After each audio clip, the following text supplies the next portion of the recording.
Hello, everyone, and a happy new year to you all. And we're here on New Year's Day. It's episode 38, and it's 2025. And once again, he's here, the man of the moment, or maybe not the moment, Delboy. Hello, What do Delboy. you mean I'm not man of the moment? I'm the bloody highlight of the show. Well, you might not be, you see. I don't know where you are, really. I don't know. You're here. My New Year's resolution is not to argue. Good. What about the rant? Will we be getting a rant? That's what I mean. I can't argue anymore. It's my New Year's resolution. I think we've got to make. I will be breaking it by the end of this episode. Yeah, we've got to have a rant somewhere. Come on, we've got to. Anyhow, okay. So what I normally do is say, Bayek, what have you been watching, lad?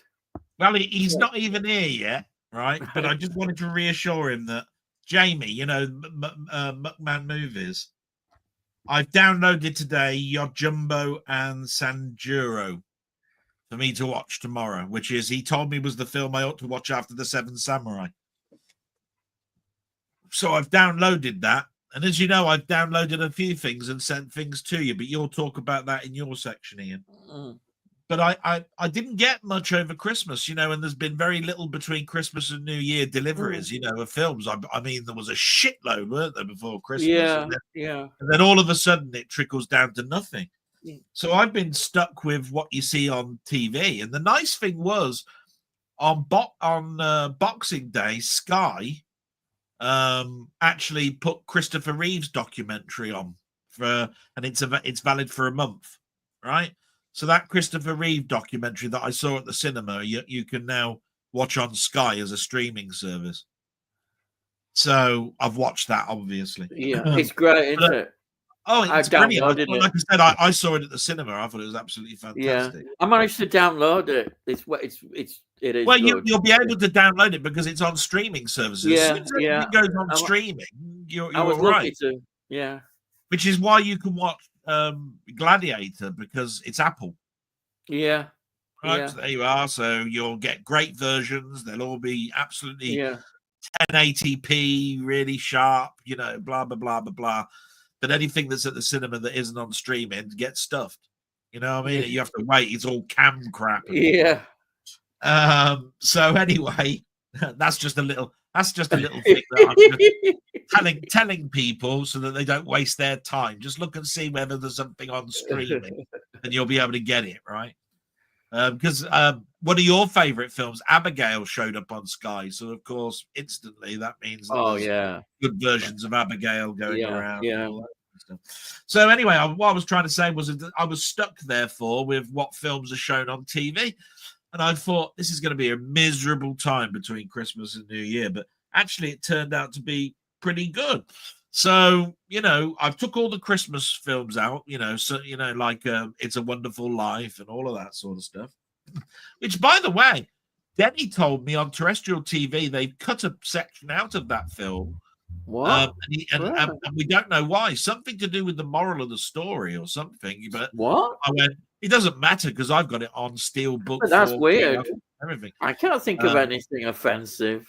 Well, this is the thing. If you heard my blog, he said Denny put it's funny that you mentioned It's a Wonderful Life because it's just been shown on terrestrial. And apparently they've cut a big chunk out of it, and he didn't understand why, but it might be something to do with copyright.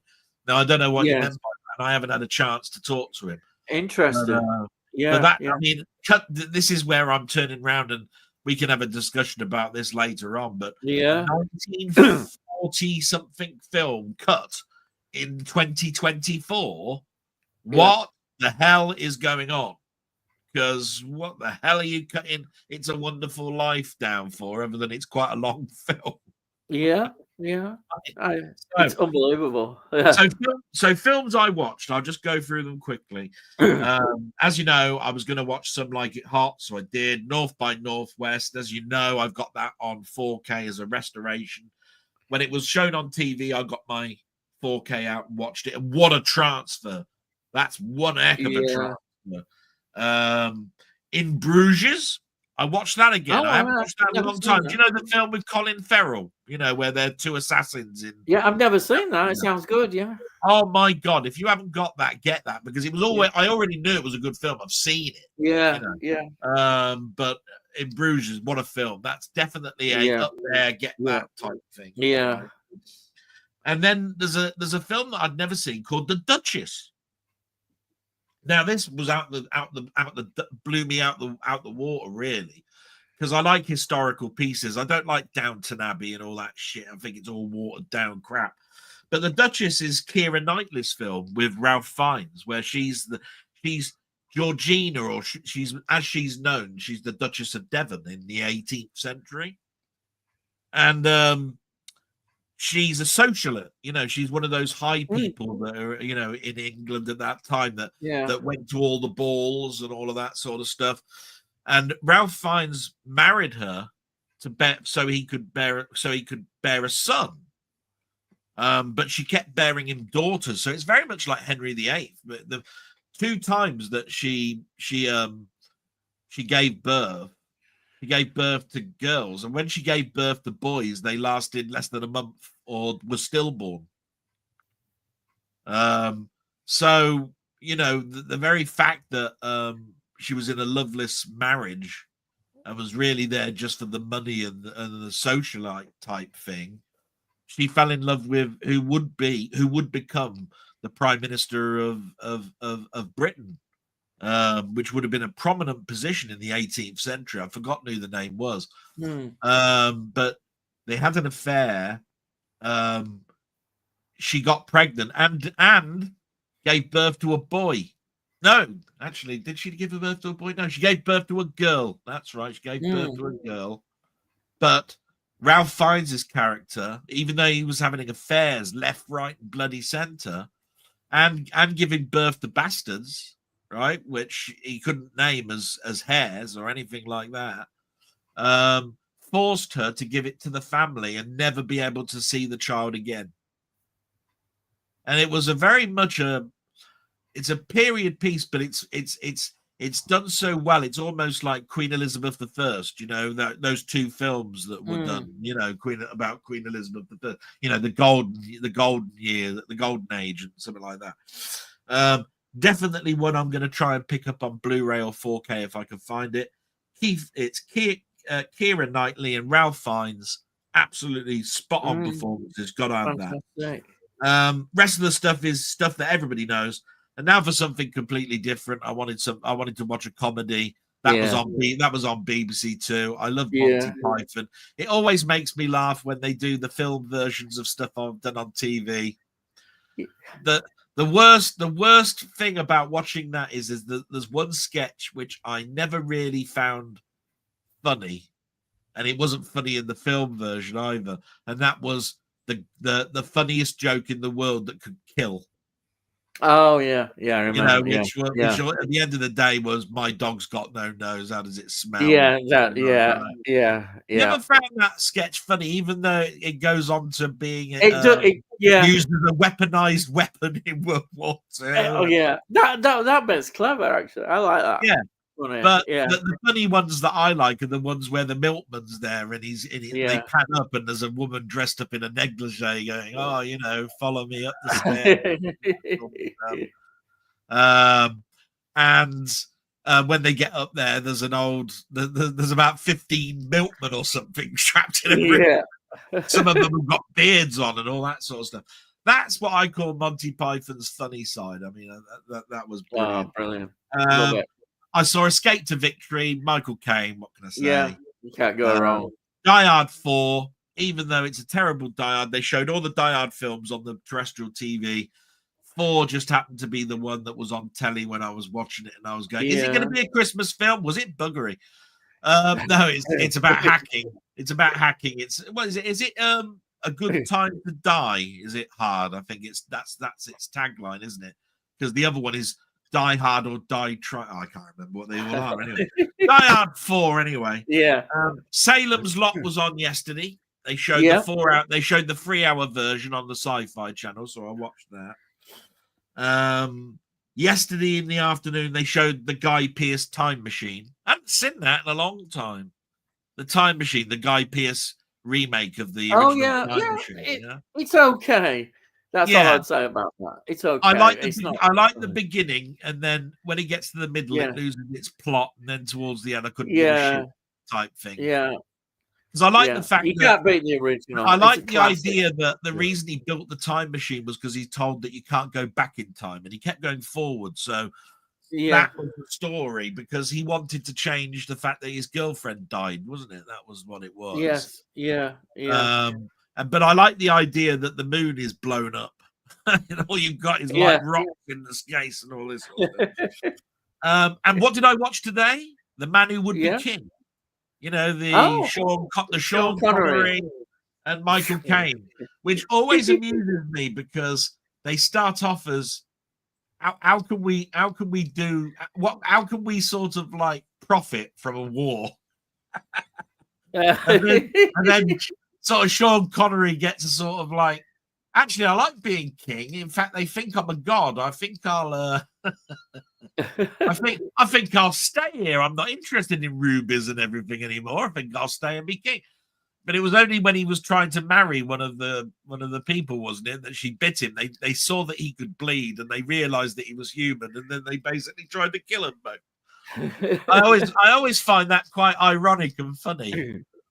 So I always like watching that film. It's not Zulu, it's not Zulu Dawn, it's not any of that sort of stuff. But The Man Who Would Be King, I think, should get more talked about more. Yeah.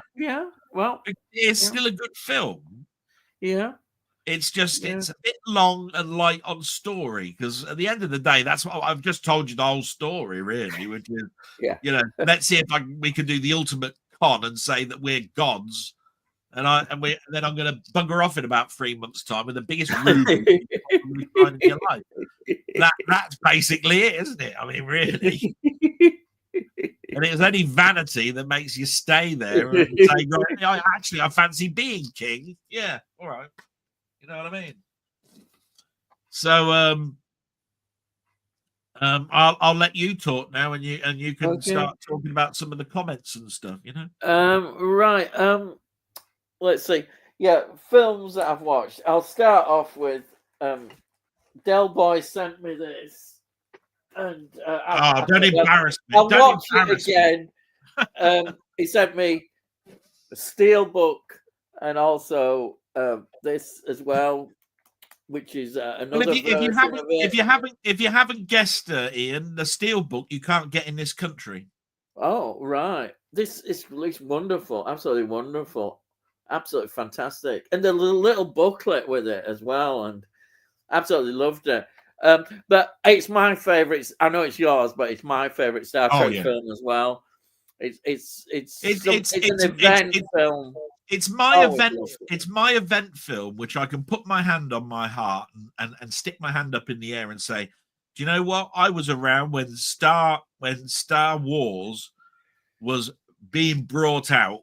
And you had queues that went round all the way up into about 15 other streets around your local cinema. And every toy shop you ever went in had a Kenner little bloody action figure and everything else. You know, I mean, I still think Star Trek was a bigger thing for me than it was Star Wars. And I suppose the reason for that as well is that I was 2 years older. Yeah. So I'd seen all the big blockbuster films coming out, and when that came out, basically I just went to fit. Just bear you carry on talking while I just answer my mother. Just bear with me. Okay. Right. What else have I watched?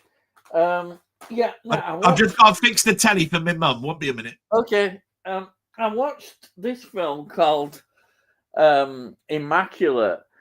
It stars Sydney Sweeney, and she's excellent in this. And if there's one thing that I really enjoy is these sort of religious thrillers. And it's got nuns in it, of course. And it's just brilliant. It's absolutely brilliant. It really blew me away how good this was. You know, there's a lot of these kind of really good films. I think we've had The Nun and The Nun 2. Actually, I think this might even be better than them. Um, and I like, there's always, you can't beat a good Catholic Church conspiracy. This has the wonderful Catholic Church conspiracies going on, and you don't know what's going on. And when sort of the final reveal comes, it's worth it. It delivers exactly what you want from it. But yeah, Immaculate, I've definitely loved that. And then I think this film is a film I could just talk about and talk about. It's one of my favorite films of the year, and even beyond that, I loved Maxine so much. I talked about Maxine, and this Strange Darling. Strange Darling is just such a wonderful film. To me, it just epitomizes everything I love about film. Um, and this is told in a non-linear way. It's also it's basically the last day of a female serial killer, and it just works so well. Everything about this film, you just can't fault. I just loved it. You know, it makes you think, oh wow, I want to see more films like this, because um, it has that feeling that you get when you see a really good film. I know I'm going on about it. I do go on about this film, but Strange Darling, it was just so outstanding. I can't think of anything that matched that this year. Perhaps The Substance did, Heretic. Well, I'll start going on and then I end up with another big list of films. I'm not daft. But yeah, I absolutely love that one. And other films I watched Gladiator 2 this afternoon, which Delboy had sent me. I loved it. I loved Gladiator 2. I think Gladiator 2, if you hadn't seen the first one, we'd be praising Gladiator 2 a lot. It really well done. The effects, the acting in it. You know, you could have even perhaps just, I don't know, pretend that you'd even not seen Gladiator 1. I absolutely loved it. The historical aspects to it. There were so many good things, but also you got the sort of mythology stuff as well in certain scenes. Have you told everybody all the shit you've watched yet, or have I missed something? I'm still going on. I'm on about Gladiator 2. Oh, all right. Oh, I'll listen to this. Being as I was involved in that one, I'll listen to that. Right, carry on. Yeah, I absolutely loved it, and it stands on its own to me as a film. I really rate it highly. That, and then Delboy sent me from this mini series. Prophecy, and I've seen about 3 or 4 episodes of this. There's only 2 more to go. There's only 6. Yeah, so I've just got 2 more to see. Excellent, right up my street. I love the mythology behind it. I love all this to do with this religious order. You know, I say I always love fantasy and religion and all this sort of stuff. That's got it all in there, and it's fantastic. Another film I just want to talk about is this. This is one that Tony sent me quite a while ago, and I've just got around to watching it. It's called Tony Arzenta. This is a German version of a French film, and because it's standing. Hang on. So, shock, surprise, Tony sent you something. Yeah. It's ghastly, but I'm taking a long time getting through all this. And not only has he sent you something, which is not a surprise at all, it's got his bloody name on the front. Oh God! Is that what you're telling me? Because I'm telling you now, is there any more that you can actually stump me on? Right? He's off again. Right? On the fact that he's sending you stuff now, monarched with his name on it. Well, there you are. And don't take any notice, Tony. Anyway, I just want to recap a minute. So hang on. It stars everybody. Hang on, Ian. because I need to know. So Gladiator, what was the films before Gladiator? I want to know because I didn't. I want to know what you've seen. So Gladiator, what was the other films you mentioned? Oh God, I don't know. All I've been going on about is Immaculate. Immaculate, right? Okay. Immaculate, fantastic film, right up my street. Religious, and I kept going on. I can't shut up about Strange Darling. Strange Darling. All right. So you've seen. So you just mentioned Immaculate, Strange Darling, and Gladiator. That's all I want to know. That's all I've mentioned so far. And then you don't need to, I don't want the. I didn't want the review. I just wanted the titles. You know what I mean? Come on. What can you do? Anyhow, what I loved about this because it stars the actor who appears to be in all French films, which is Alain Delon. Oh, Alain Delon. He seems to be in every French film I watch. But this is a crime drama, and he's a hitman who decides that he wants to quit. And of course, when you're a hitman, you can't just quit. And tragically, his wife and son get blown up in a car which was meant for him, and therefore it becomes a revenge film then, getting back. And there's one thing that I always makes me smile when I see him. Anton Differing popped up again. How many films does Anton Differing pop up in? I know, and this time, though, he wasn't a Nazi, but he was a head of a crime. He was like a godfather kind of figure as a crime leader.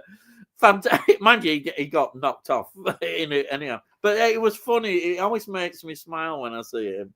I think that's it, really. There's probably other films that I've forgotten, but would be hours. So before I just wanted to just mention some films that are coming out this year. Now, everything. Have you noticed that beginning of the year we always say, "I'm looking forward to this film and that film," and then often the films that we really like, we don't mention because we don't know note about them. Probably some of the best films. I mean, last year nobody said, "Oh, Substance." Nobody knew about the Substance. Things like that. Heritage. I'm just going to promote someone who's a friend of the channel. Actually, here, if you ever other than the films that Ian is just about to mention, and by the way, this is all news to me, and I have no idea really what's coming out next year. Through the Lens did a surprise live stream last night. He did sort of like a glimpse into the future of films that he's really looking forward to. If you haven't watched it, go and watch a rerun of that after you've listened to what Ian's got to say in regards to what he's looking forward to next year. Because I'm telling you now, he will come out with not only the AAA titles, but he'll also be telling you a little bit about the indie ones. And I listen very carefully when he gets to the indie ones, because those are the ones that fly past, and then suddenly they're the ones that turn out to be the flavor of that month, and you'd have missed the boat because you would have just looked at the title and gone, "Don't know who's that. I don't know who those actors are, and I don't know what that film's about. I think I'll go and watch Lion King," right? And that's the wrong thing to do. You want to sometimes. In 2025, if I could give somebody a piece of advice, take a walk into a film that you've never even thought you'd go and watch. I think you'd be pleasantly surprised, on how good a film can be without knowing anything about it. You know what I mean? That's all I want to say. It was just it's nothing. That's a very good point, because there's a film that I really enjoyed, and I think it actually come through Josh. That I'm sure he mentioned it. Well, actually, there's two films I can think of, but I'll think of this one because it was so different. It was a sort of art house kind of film, but it's brilliant. It's The Zone of Interest.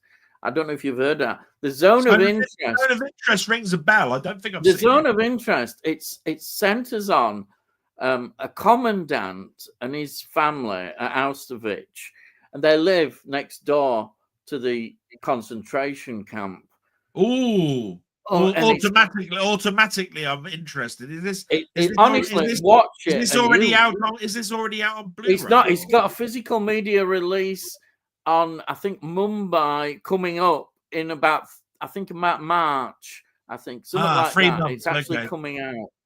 Yeah, I think it's called Mumbai. Is it that they'd release a lot of these kind of films? But honestly, it's such a brilliant film. I've never seen out like it, really.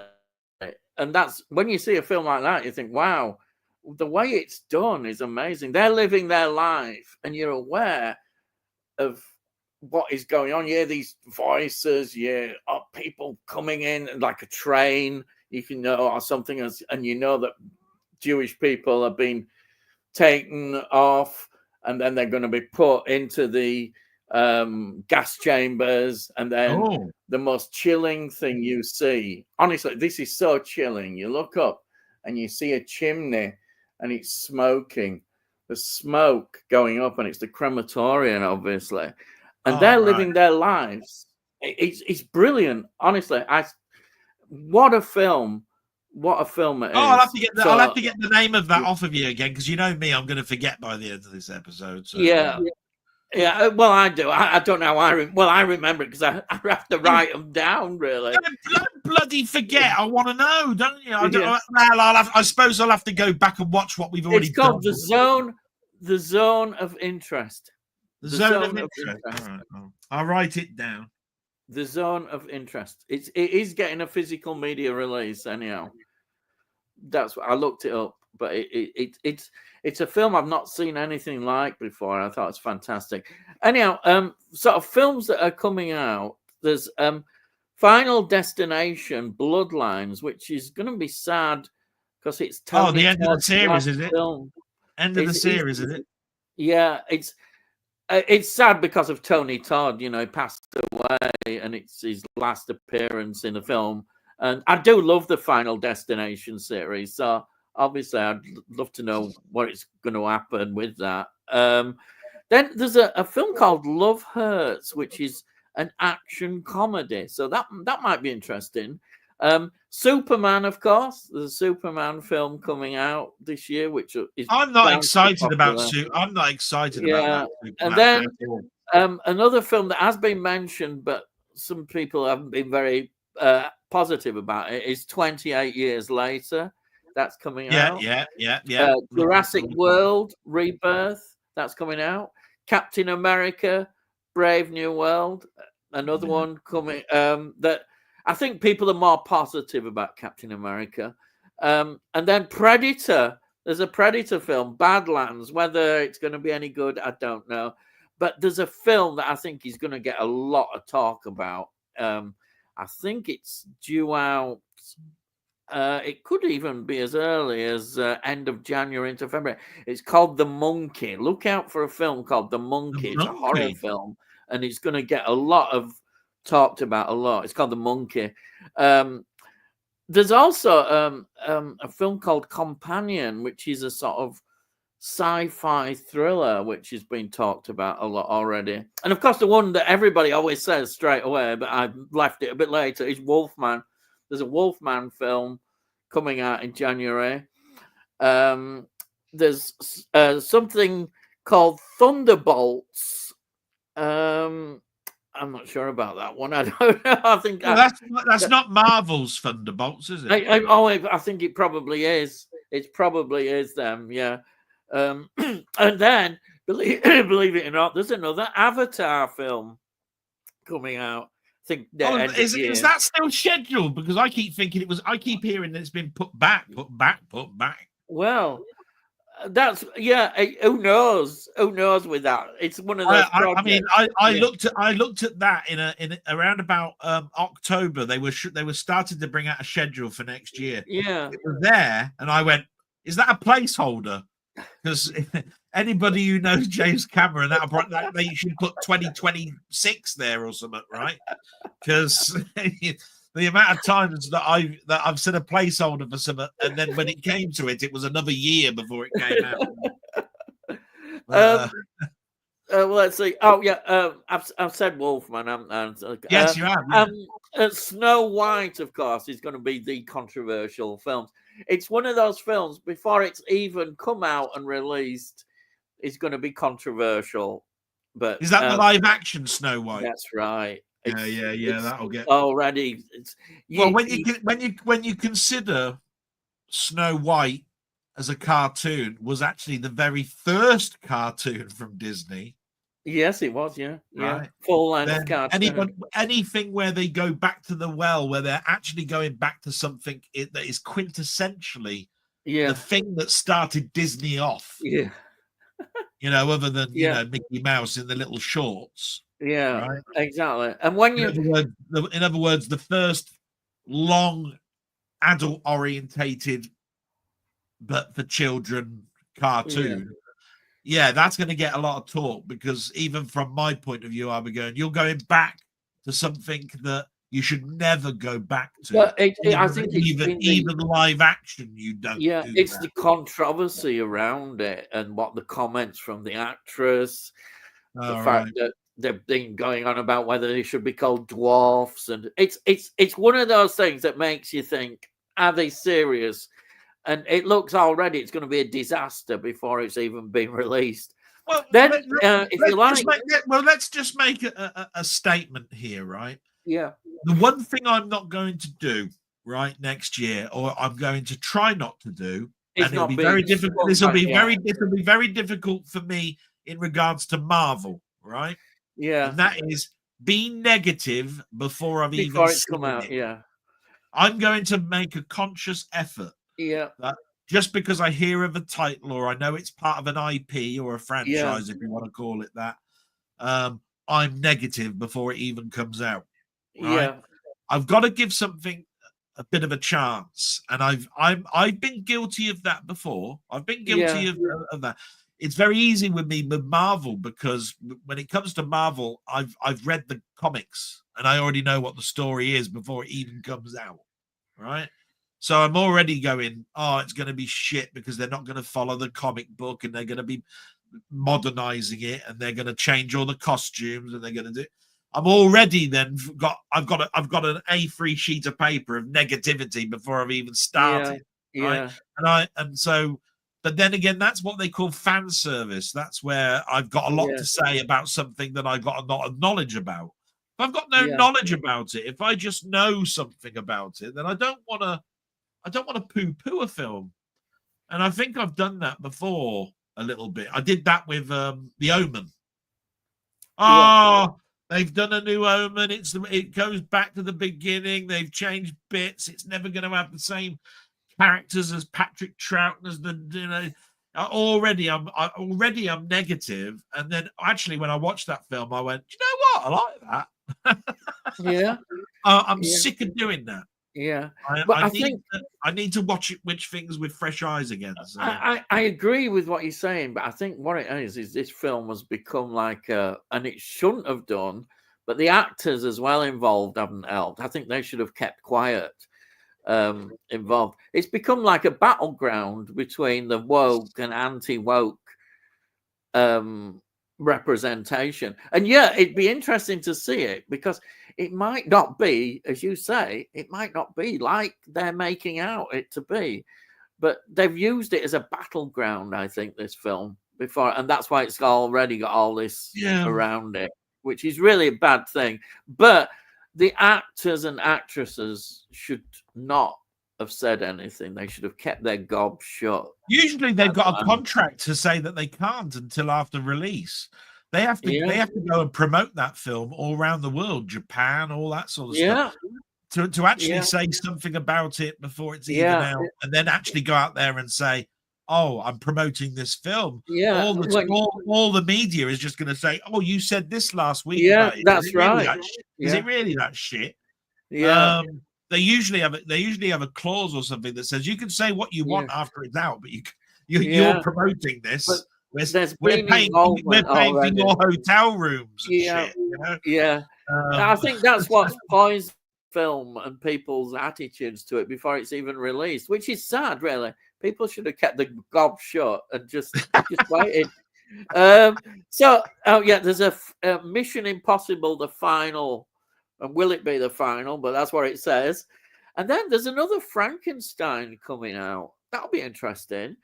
And I there's a don't, I don't mind them coming out with something that adds to the mythology. I don't like it if they go back and they're just going to go, we want to make something that's really close to the book. In fact, word for word, it's going to be absolutely identical because nobody's done that before, right? I'm sick of hearing all those sort of things. If you're going to do something like go back and do the Wolfman or Frankenstein or anything like that, knock your socks off. It's just you've got to do a reimagining that I've never seen before, or somebody tried and it failed, but they definitely know that they're on the right track to correct that, right? Because we've seen, you know, Coppola's Dracula and all of that sort of stuff, and they work to a point, and then they cock it up with something like The Actor or something that was in it, or you can't do an accent, or there's always something.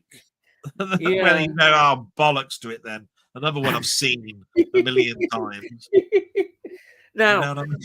this is a film that I was looking forward to, but it's not a good sign. They keep putting the date back, which is Saw 11. Because I love Saw 10. It was like it invigorated the whole series of films. Because after about Saw 7, maybe, or even 6, it really wasn't that as very good, the quality. But Saw 10 was fantastic. It went back between Saw 1 and Saw 2. So the Saw 11, why is it keep getting delayed? Is it reshoots? Is it what's going on? But it's supposedly coming out this year, but I've still heard quite a lot of things going on, people being unhappy. And then the other film I think people have been waiting for, I have as well, is Megan 2.0, which Megan was a great film, loved that. And then there's Now You See Me 3. I don't know another one. A film called Mickey 17. I just don't like the title. Don't know anything. Then there's are you reading out every film? You said there's a few films I want to talk about next year. You're reading out every title up until December next year. I am. I thought it was a few. I thought it was a few. A Minecraft movie. The Happy and Gilmore and you are excited about a Minecraft film. Is that what you're telling me? Have a Happy Gilmore 2 film. First one was more than enough, but that's coming out. And there's another Tron film coming out, and How to Train Your Dragon, and of course the Fantastic Four: First Steps. I'll just say that. And there you are.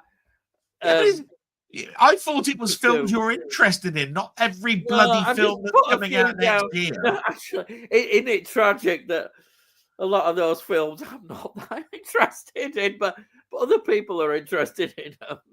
Well, I just want. I mean, at the very beginning, I was thinking, oh, I must remember that because I've got something I want to say about that, right? But you've read out the yellow pages. I can't remember what the bloody first ones were now. Actually, I must admit, some of those films at the beginning were ones that I'm really looking forward to, and it sort of petered out by about Wolfman. After Wolfman, it seemed to go off a bit, didn't it? Well, yeah.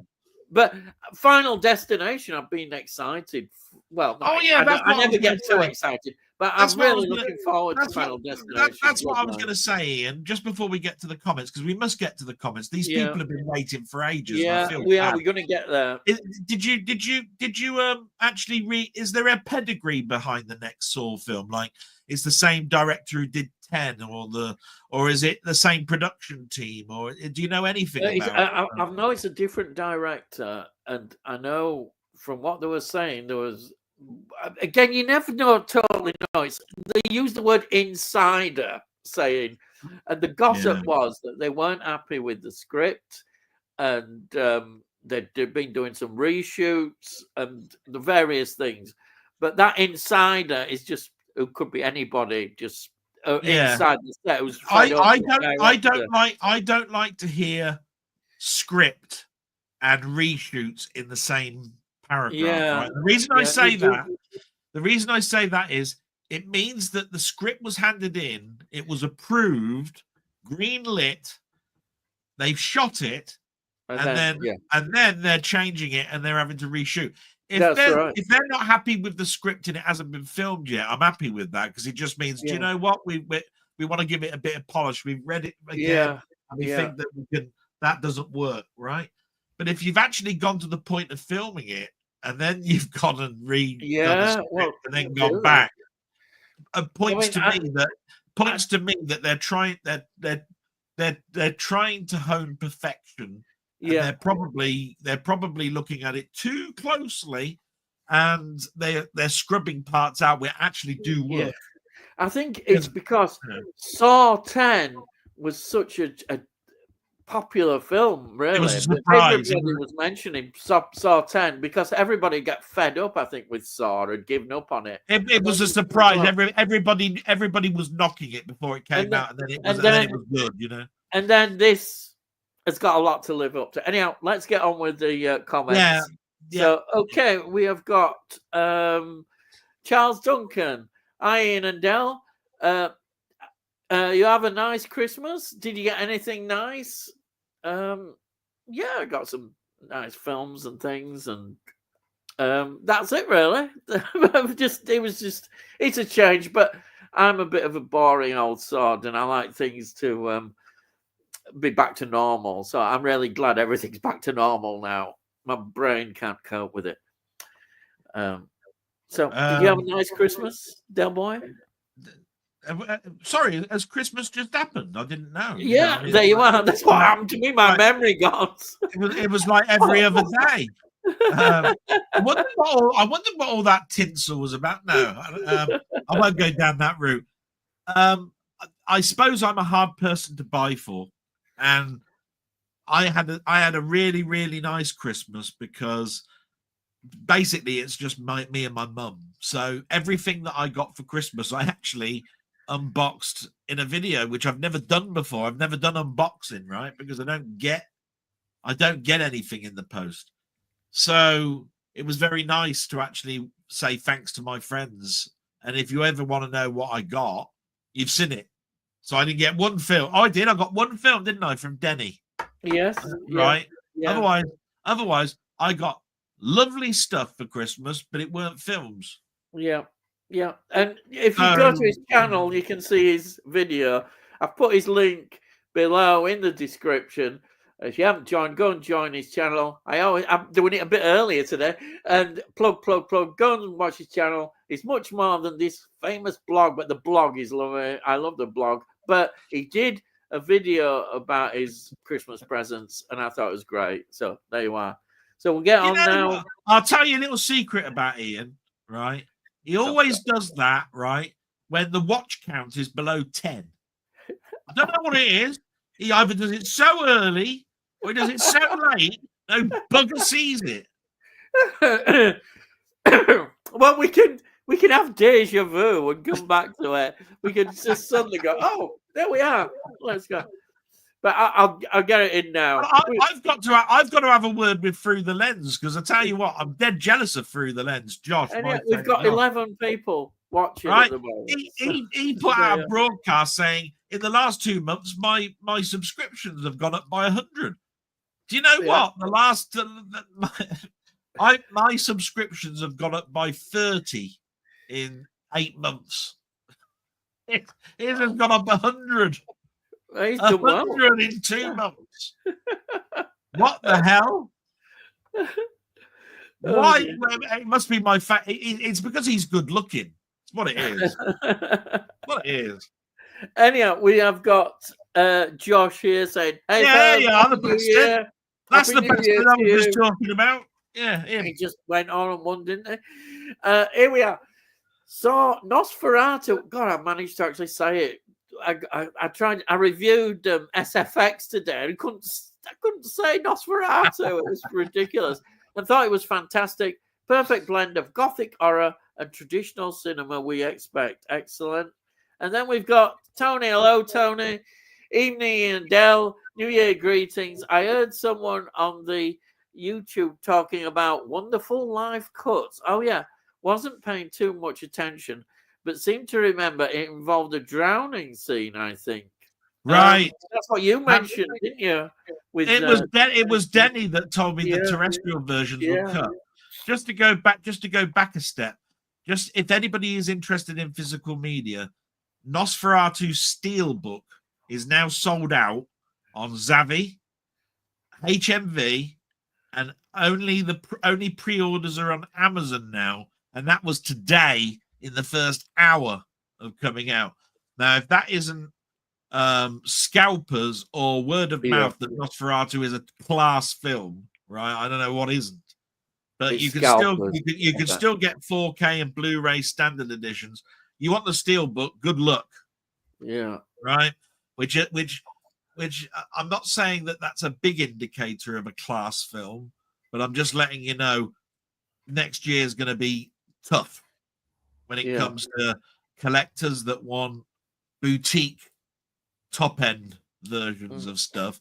I'm still going to be choosy over what I'm buying because I bought way too much and I have no idea if they're good or bad, and I've probably bought a load of shit and I should have been choosy. But just to let you know, if you really are interested in Nosferatu, you really want the top end, I would say probably going to Italy or Germany or Spain might be your only option if you want steel books, because I wouldn't trust Amazon. Carry on. Okay. Next we've got Frank Calder.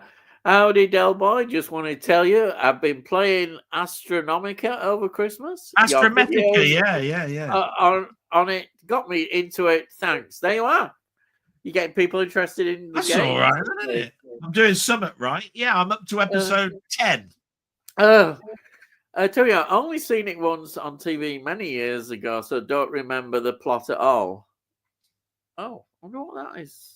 Well, you've got to go back up to what he was talking about because I can't remember what it was. Oh, what a wonderful life! Oh yeah, a wonderful life. Yeah. Now the drowning scene is the drowning of his brother. Oh, you know, I haven't seen it for years. Well, look, there's two scenes that involve water, right? George Bailey rescued his brother, and his brother then went on to be an army person, and then went off and got the Congressional Medal. Right? Yeah. The other scene is his own suicide, where he jumped into the water to kill himself, which is suicide, and that might be one of the reasons for it. Wow, that is ridiculous. But you're missing the point, because it was Clarence that rescued him, that said you need to understand that the world is a better place for you to be in. That's right. In fact, and the very fact that you didn't rescue your brother meant that all these people died because he didn't rescue them, and blah blah blah blah blah. But this is where we were saying at the very beginning. I said the cutting of a film from the 40s or something that's been shown so many bloody years, I don't see it. I mean, is now therefore dramas shot at 9 o'clock not allowed to show deaths or people being shot or whatever? You know, suicide is suicide. It doesn't matter how you commit the suicide. It's a sad thing, but you need to you need to portray it in a way that explains why it's important. It's there, and the whole story is based around the fact that if he had committed suicide, the world would be in a worse place, and all that sort of stuff. It's the whole point. It's to make you think. In fact, it probably it's probably as equal to saving people from committing suicide as it has as highlighting suicide itself. Right? Because if you think about it and you go, right, I really feel like slitting my wrist, and then you watch that film and you realize, and you do realize, actually, I've done good things. You probably saved someone from committing suicide. Yeah, exactly. Right? Yeah. So that makes sense. Yeah. No, I'm sorry, I don't agree with censoring something like that. No. In a way, what is the sad thing about it is people like us who like film and that, we don't watch mainstream television at all, hardly, you know. And it's sad because the people who do might not realise that these cuts are even being made. They won't Oh, even know. have you now got No, have you now got to go back to the book and cut it out because what happens when it's I see a sad. It's film? sad. Yeah, When I go to see a film, I feel like I'm thumbing the pages of a book, right? yeah, Somebody is telling me a tale. It's in its own bubble. It's not yeah, real world. It's in its own yeah. bubble. Of course, I always say that. And I Yeah, don't believe there is someone called George Bailey or whatever it is, yeah, right? yeah, I just think of him a character in a book.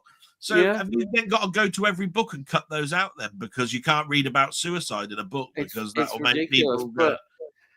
but to me, it's sad that the people who watch a lot of this may not be aware of all that, and that is more worrying. I mean, we as physical media collectors, we like the films and we know the films, but there are people who don't know the films, and it's really sad that they don't know that they've had a film with scenes that have been removed. I mean, that Yeah. is wrong, but that's how it goes. And then we've got Stephen Moles. Hi, Ian and Delboy. Hi. Happy New Year. Happy New Year to you. I watched a good film today called Lights Out 2024, starring Frank Grillo, Mackie Pfeiffer, Jamie King, with Dermot Mulrooney and Scott Adkins. Why have I heard of Lights Out? I think it might be because Josh might have mentioned it. I've heard it mentioned. Yeah. Um, and then it's an American action thriller directed by Christian Sesma. There you are, it's an That's action probably thriller. why, because it's an action Yeah. thriller. Yeah. And then we've got Josh saying, I enjoyed Immaculate, thought it was pretty interesting. Immaculate, fantastic. The pro-choice message is extremely on the nose, but I think it's a pretty swift time. I loved it. Yeah. Show me the cover of Immaculate again. This. Well, I never saw it the first time. It's good. Look, Oh, I know the one now. See, I know by the cover, right? And this with blood, showing the horror. Yeah, horror yeah. side That's the reason it's because I've seen the cover now. I recognize it. Yeah. Yeah. But it's a thriller as much as anything as well, a religious one, and that's what's so good about it. As you showed Star Trek Motion Picture, Ian, I watched an earlier film of Robert Wise's last week, The Sand Pebbles. Oh yeah, on Blu-ray. Brilliant film. For the first time. Many years since I saw it on DV. Really enjoyable. That's Steve McQueen, isn't it? Sand Pebbles. It is. Yeah. Excellent. I remember that well. What's the other reason why it's good? Yeah. Go on. What's the other reason? One of the soundtrack. Is it the soundtrack gone? Who do you think did the soundtrack to the soundtrack? Okay, we'll say Zimmer this time. Jerry Goldsmith. For God's sake! I always say it wrong one. Goldsmith, Zimmer. Right. Honestly, that man. How he never got more Oscars, I don't know. I mean, John Williams got him coming out of his ass. Yeah. Right, he's got Oscars in his toilet room and all that sort of stuff. Yeah. Right? Jerry Goldsmith got, I think, 2. In all them years, 50 years. Jesus. He says, Ian, did you get to watch Life of Brian over Christmas? Yeah, I actually did get to watch it, but it was probably more near a weekend. But I mean, it's probably been a bit of a blur after Christmas. He was pissed out of his head. Go on. Yeah, it's my brain, totally. But yeah, it's it's still as funny as when I first watched it. I love it, and I still though I love it. I still think though the very last one is the best. But Meaning of Life, yeah. But I think Life of Brian is fantastic. Yeah, and, a lot of people at the time didn't really understand it. I'll tell you what they did. I'll tell you what they did really well in The Meaning of Life, right? What they did really well with The Meaning of Life. Unlike all the other Monty Python films, They actually chaptered it. So yeah. you could watch a chapter. You could actually stop the film and then go back and watch the That's a next good chapter. point. Yeah. Right. So it works really well from a home release like that because it's chapter 1. Yeah, that's right. Yeah. Like this, right? Yeah. So so you can always go to the funny bits because you can go the machine that goes ping, or you can, or the fat man with the wafer, or whatever. You can go to any part of it. The thing about it is that I like the way that they add parody music into things. There's the Galaxy song, and it's always what's it in? It's Christmas in Heaven. That's right. Yeah, Christmas in Heaven. Right. They've always got funny words to say, which I wish I could actually do myself. It's Christmas in Heaven. There's great films on TV. The Sound of Music twice an hour, and Jaws 1, 2, and 3. Yeah, fantastic. That instantly, right, reminds me of the 70s, right? It's like, you're bloody right, that is it. What I mean? It's amazing, and that's what I like about Eric Idle, because Eric Idle did a lot of that. But anyway, sorry if I'm talking a bit too much, but go on. I've just actually it's just a thought. It's just come into my head because it affects that film that I've been going on about, Strange Darling, which is told in a non-linear way. So, what do you think about that? Do you enjoy that idea? Yeah, I think it's a great idea.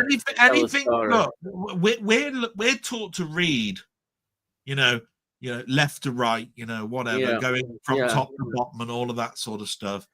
And the only thing that a writer can do then is write in a structure that's a little bit unique or in a weird way, putting like Salem's Lot. It's the end is at the beginning, and then you read the rest, and you're back to the end, and it follows through to the final scene, which is what the film. That's the film's version. Of a Stephen King novel. But what I'm trying to say with it is that that's all you can do in a book. So if you do something in a non-linear way, then you're teaching your brain again to take information in and still get enjoyment out of it.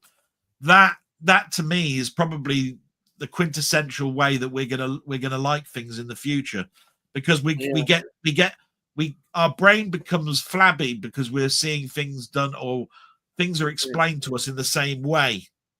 Yeah. What I liked about it is that your judgment as well changes as well. If you're in the middle of a story, you saw a character, right, like on Strange Darling, right at the beginning, and you're thinking, oh, he must be a bad guy. There must be something about him. And of course, we learn why he's doing what he's doing. And I like that idea as well. That it's got a playing with you. Just think, for 60 years, 70 years even, right? We followed the hero and only knew who the villain was at the end for about 70 years. Along comes Columbo. You knew exactly who the bloody villain was. Columbo comes in. He's the only bugger who don't know who it is. And you follow his story on trying to work out that it was that guy that did it. Right? Right. That's wonderful storytelling. And that is a totally different way of doing things. And that lasted for 30 years. Years, right? Yeah. And all the one thing that you got out of it was you want to know the point, and you want to see it on celluloid, the point where he clicked that he had got it. And you're looking at his face to go, there it is. He knows who it is now. From that point onwards, everything now is just a joke. He's just going to antagonize, all that sort of stuff, blah, blah, blah. He now knows it was Roddy McDowell that did it, the bastard, right? He knows now. And that's how you are with Columbo, because that's the fun side of it, right? But what you have to remember is you don't know. You haven't got a clue. It's the actor's portrayal now to let you believe, oh, yeah, I figured it out from here. Yeah. You know what I mean? That's part of it, yeah. Okay, we've got Tony. And sorry, Tony, I continued. It's not about the sand pebbles. Even at 3 hours long. It is 3 hours. Great performances from, of course, Richard Attenborough, I'm mad about, Paul Newman, and a very young Candice Bergen. All right, yeah. It is. It's a great film. Yeah. I've only got a DVD of it. but I've got the score. I've got the album. I've got the album on vinyl. Of course. Yeah. Right.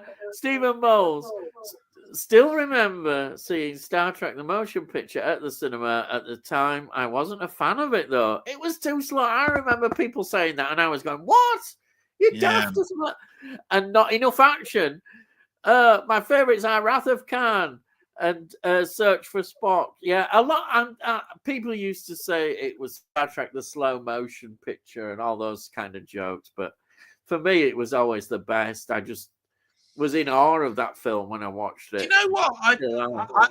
And I'll stick to this.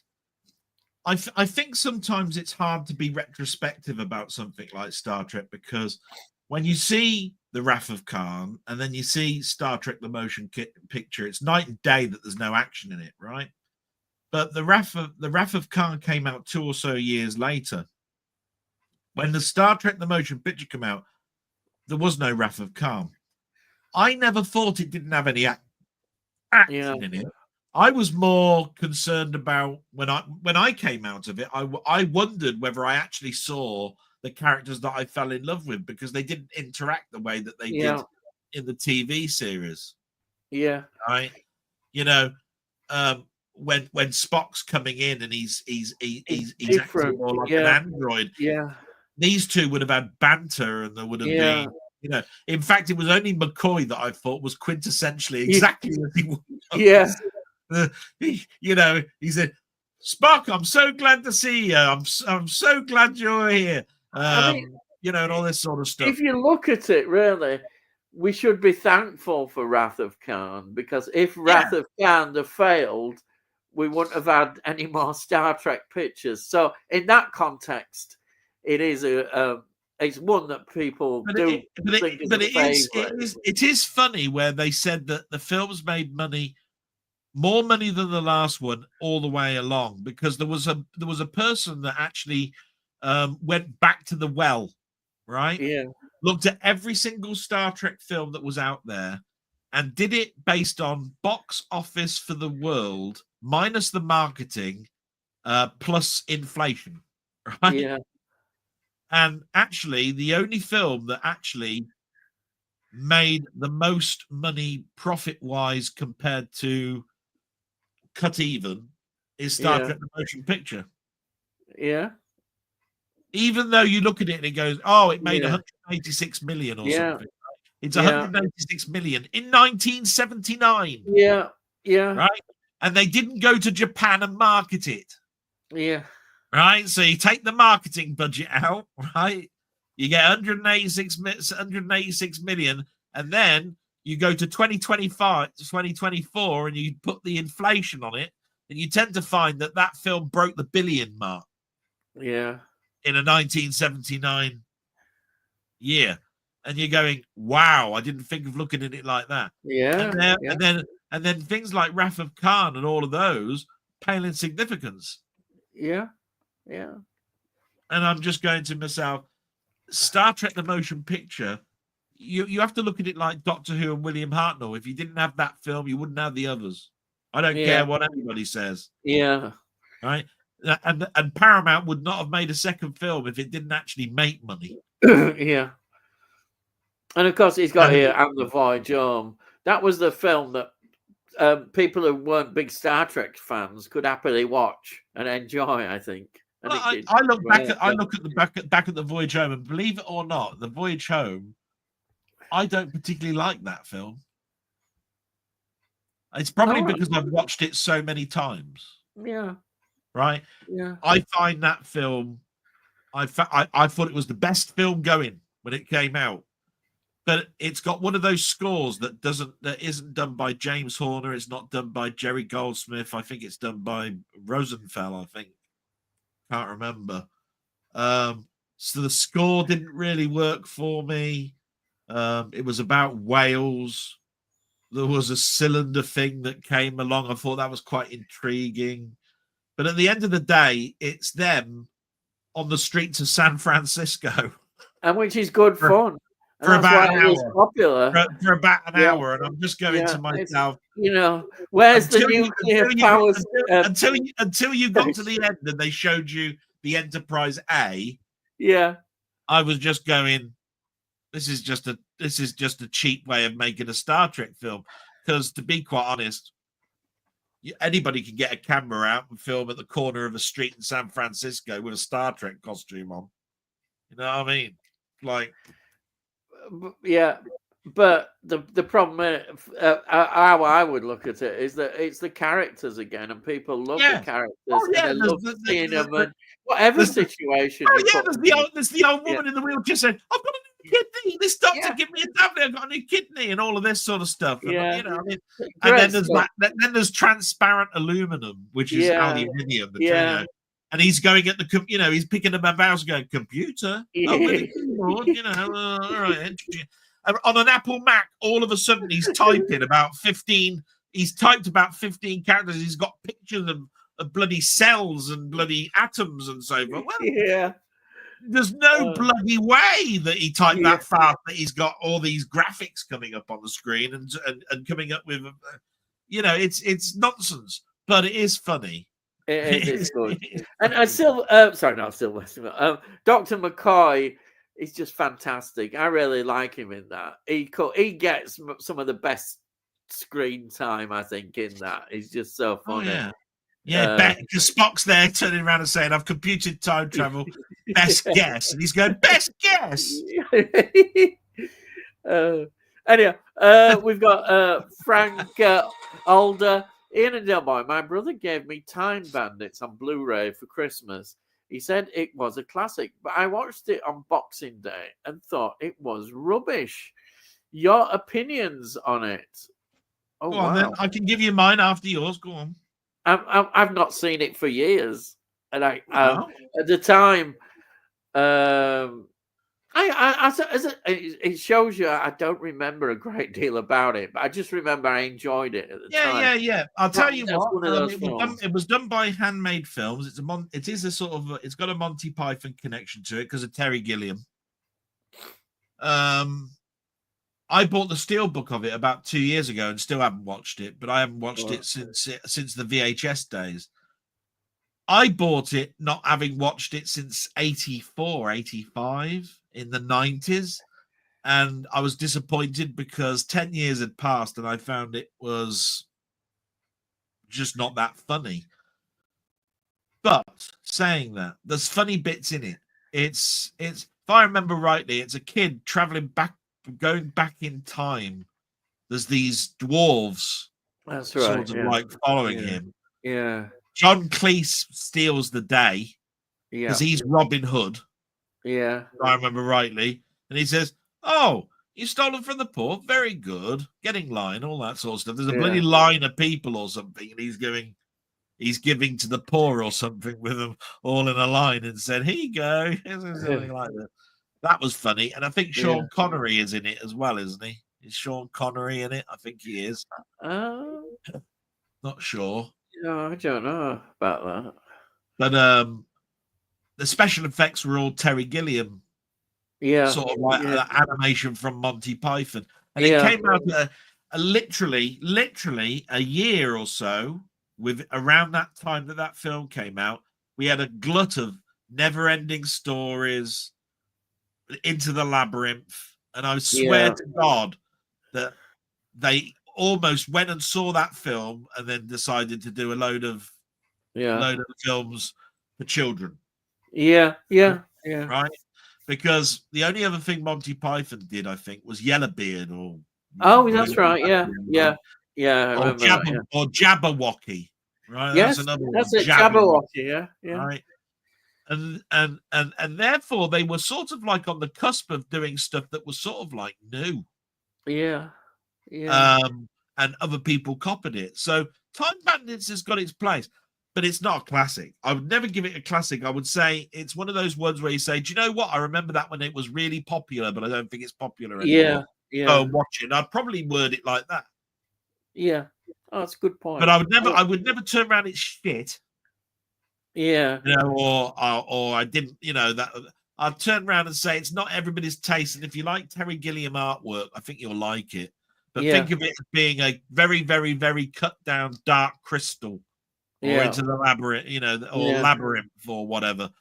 Yeah. Think of it as being the BBC production of the Hollywood film. Yeah, like that. That's a good, yes, yeah. That's right. Good way and you wouldn't be far wrong. Yeah. But it's got some very, very new stuff, but it was new at the time. You can't refresh that. We're looking at it 30 years on. Yeah. There's been 40 years of other better films since then. So you have to sort of you have to look at it with child eyes. Yeah. That's hard to do. Yeah.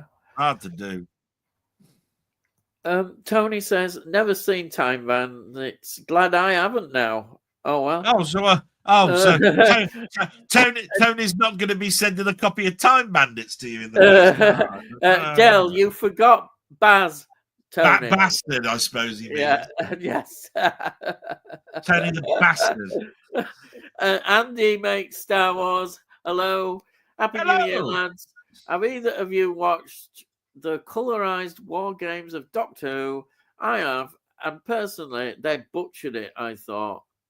What do you think about it then, Delboy? I've just talked bloody at length about Time Bandits. Don't you think okay, I'll talk about this. I watched on the iPlayer because it's not had a physical release yet. And it's Patrick Troughton. I know, and I'm a big Patrick Troughton fan, and I just love anything seeing it colorized. It's nice. It's got its own thing, but as I say, there's so much of the story missing. What can you say? Why did they pick? What about the tacked on ending? I don't agree with that really, totally. But I'll tell you what was jarring for me, because I'll tell you what, Andy. There's people have been saying. There's no point me talking, Andy, about this, because I'm going to agree with everything that Ian says, right? I can tell straight away. But this is what I'll say about it, right? Because everybody's talked about the fact it's 90 minutes from a 220 and all that good stuff, right? When you put an ending on that's totally new, right?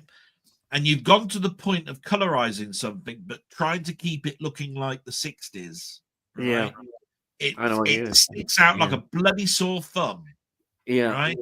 He was sitting down in the TARDIS, and no word of a lie, I thought, that's computer generated.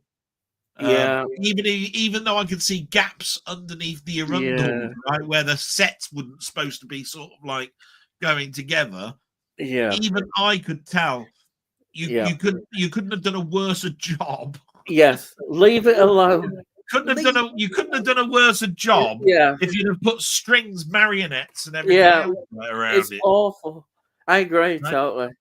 But what I have to say is this: it's there because it's for an audience that I'm not, and that is, I'm going to show you something that you'd have never watched because you'd have been bored senseless.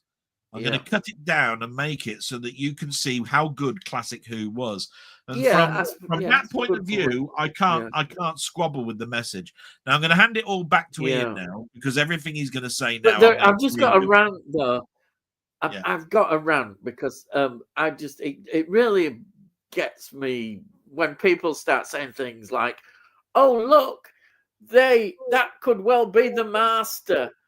Oh shit! And I heard that. I heard people genuinely discussing it, and that gets on my wit. That's retconning, and I don't agree with retconning something that is implied. Totally. It's ridiculous.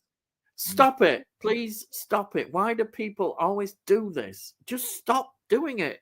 We accept what it is at the time. You don't have to say for years and years and years in our head. And this is I'm just agreeing with Ian. For years and years and years in our heads, we thought, do you know what? That could be the Master. It looks like the Master. It acts like the Master. He's not called the Master, but in my head, I think he's the Master. When somebody comes along 40 odd years later and then actually says, do you know what? I'm actually going to confirm it now. That bloke's the Master, right? Yeah. And they start changing things to the point where there can be no other way of thinking of it other than that is the new Master, right? It's ridiculous. That's wrong. Because what about because I mean, if you're going to do that, you might as well turn around and say the Time Meddler was the master, right? Yeah. It's the first time we saw a Time Lord other than the Doctor. Even though it was dressed up as a monk, it was only because he was in that century, right? That's right. And every time that you regenerate, you change what your body looks like. So as far as I'm concerned, you might as well retcon it now and say the Time Meddler was the master.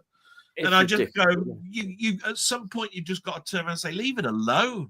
That's right. Can't you give us the ability in our own imaginations to make our own decision of it? Why? Why do you have to do it? Leave it implied. Leave it implied. Yeah, it's ridiculous.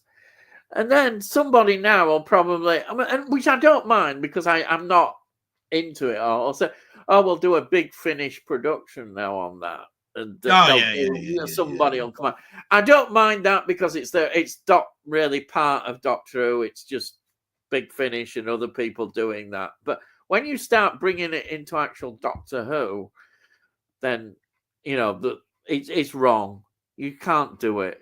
Totally wrong. Anyhow, that's a bit of a rant over. But yeah. I hope that's answered it though. I hope that's answered it though, Andy. Let us know if we haven't. Go on. Yeah. I mean, I understand. They're trying to maybe get new fans and new people. There's loads of factors, and Russell T Davies, of course, thinks he's a clever dick. Sorry, but he does. And he thought, we'll do this. I said I'd do this. We'll do one once a year now. And anyhow, I better not talk about him because we'll end up talking about the dreaded Christmas special. Yeah. But that'll be full rant mode. Yeah. Steve Mull, another good film I watched at the weekend, The Bricklayer 2023, directed by Rennie Harlin and starring Aaron Eckhart,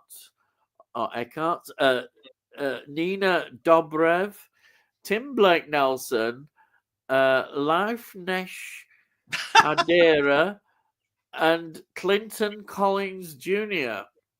I've not heard of The Bricklayer.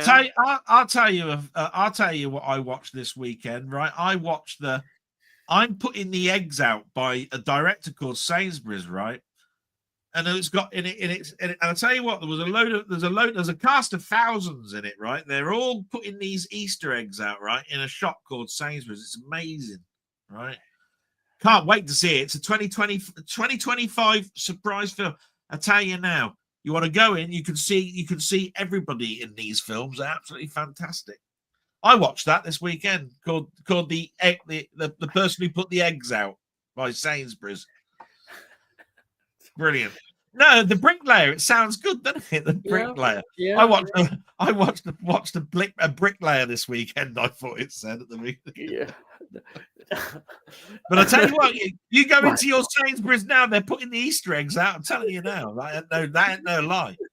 Yeah. But it's only New Year's Day, and they got the bloody eggs going out. Yeah. I'm sure that might be a lot more interesting than the title, as they often are. What was Rennie Harlin's last film, and what was his last good film? Rennie Harlin did Die Hard. I know that he's done. I know he's done some other films, but I'm not quite sure what the last hit of his was. I think he went off the rails a little bit. Yeah. I don't know anything about that. Tony says, "Have you watched Circa Rouge, Ian?" Yeah, that French one. Yeah, I know I haven't reviewed it. It's a long film. That has Delon in too. Yeah, a fantastic film. If you enjoyed Azenta, you should like it too. I did actually enjoy both. I have lots of Delon films. A great actor. He is. It seems to be in every French cinematic film. He pops up everywhere. He's a great actor. He just has a great presence on screen. He probably also twinned with Truffaut, who was another French director that's well known. Yeah. Truffaut did a lot of films with the scores by a bloke called Georges Delerue that I've mentioned before. He's one of my favorite composers. it's amazing how many, like, Steven Spielberg is synonymous with John Williams and all of that sort of stuff. Yeah. The collaborations that make some of these films so brilliant. Yeah. Yeah. Delon, I mean, I've seen a lot of Delon films. Yeah. Cercle Rouge it is a long film, but it's I a haven't seen that really good examination of these French crime drama. I think the other thing to say is that the French were doing all these car chases. Whether Hollywood copied the French or whether the French copied Hollywood is an interesting example. But then in these crime thrillers, you get some brilliant car chases. Absolutely fantastic. And you might get Anton Differing popping up again. Charles Duncan says, Ian and Del, with all these films you're watching, have you got time to do anything else? Well, it's better than doing notes. Making YouTube videos of what I've just watched. Yeah, that's what Ian's about to say. That's what I do, making. And then he might have time to make beans on toast, and that's it before he goes to bed. I have to look after my mum, so I watch these films. Love watching films. I've watched those films. I read out in in Bruges, the Duchess, all of that sort of stuff. If you have a look in the Radio Times, you'll all find that they were on at like midnight because I haven't been able to sleep. Yeah. So I've been watching these films trying to get to sleep. Yeah. And I've actually watched them all the way to the end. Yeah. Well, I'm like that because I can't go to bed early. If I go to bed early, it's pointless because you sat there in bed going, oh. And all you're doing is getting warm and uncomfortably warm. Do it. Yeah.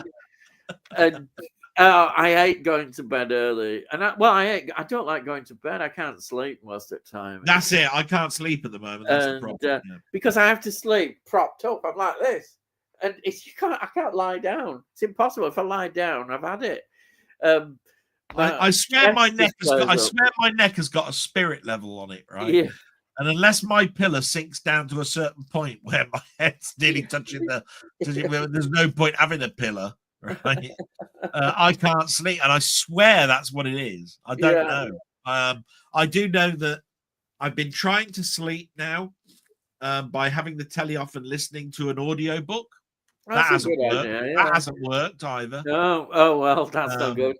Because I thought it might be the light. Yeah. Was, I can't shut my brain up. It just won't shut up. It just continually talking. It's ridiculous. Anyhow, Simbo says Delboy doesn't give a rat shit what Ian has watched. Well, that's not true, is it? When have I ever shown that I don't give a rat shit what you watched? I don't know what. I'm upset now that somebody would think that. It must have been something that I must have come in and gone, hang on. Oh. So because the reason for that is I was intrigued to know what you watched. That's just how interested I was. Yeah. I stopped you from going any further forward because I'd missed what you'd actually watched. So I don't know where that's come from. There you go. Yeah. Each to their own, but I tell you what, I'm definitely interested in what Ian's watched. Not so much that Tony York bastard who gives a shit what he watches. I hope you can watch Strange Darling and see what you think about that. I've written it down, haven't I? Strange Darling. Have I written that? No, I've written down The Zone of Innocence. So that one, The Zone of Interest. It's the Zone of Interest. I've reviewed it on my channel, Strange Darling. So yes, I've listened to it. That. Yeah, you try and watch that. It is. You should be able to get it on download because I can't copy it and download. You know me. Well. If you've turned around and said it's good, then I'll probably just buy it because I'll buy it blind. Honestly, it's something special. I do that an awful lot. Yeah. If a person that I really, really appreciate and like their knowledge tells me that this is a good film, I'll buy it, right, without watching it. If I don't know them, I'll watch it first. I ain't stupid. Yeah. You know what I mean? But Yeah. most people that are telling me you got to go and watch this film, I usually know what they like. Yeah. If Yeah. it's something therefore similar, we have Yeah. similar tastes. Yeah. You know, Yeah. that's why I'm very cautious on when I say go out and watch this film. You won't be disappointed, and I say that about In Bruges with so Yeah. much confidence because I can't think of anybody who doesn't like who wouldn't like that film. Yeah. It's got humor. It's got a great culminated ending. It's just brilliant. Yeah. Absolutely fantastic film. Well, it's like when I was watching Gladiator, and to me, it looked really good.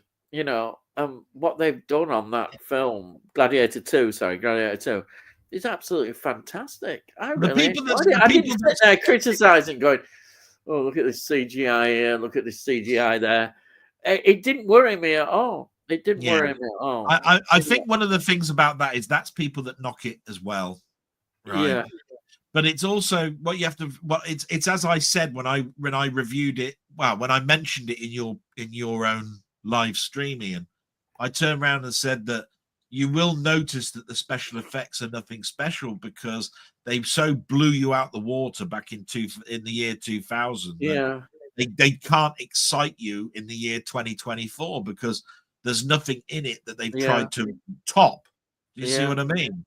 yeah, So we've moved to the point now where there's a threshold, yeah, and we've plateaued, and yeah, so if it doesn't excite you, then of course we knock it. My point of view on it as well is you're watching it on a 55-inch screen, I guess. yeah, yep, Watch it on a 70-foot screen, yeah, and you see the blemishes.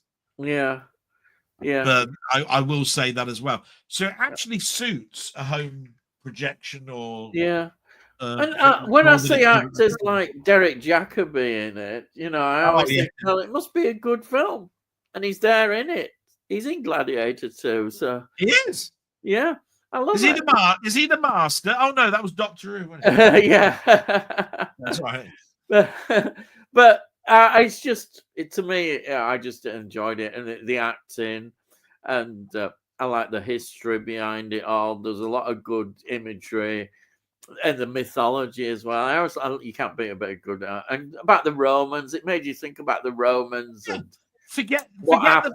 the first film. There is a nod. Yeah, There is a nod to it, yeah, but just think of it as a whole new film, and it's just got yeah. the word gladiator in it. I always think it's interesting how the Roman Empire produced all these mad emperors. They were just absolutely off the head Yeah. because culminating in Caligula. But you get that I idea. mean, I've watched it now for a third time, and I still say that Pablo Pascal could have done a better performance. You think But, so? yeah, Maybe. I don't know.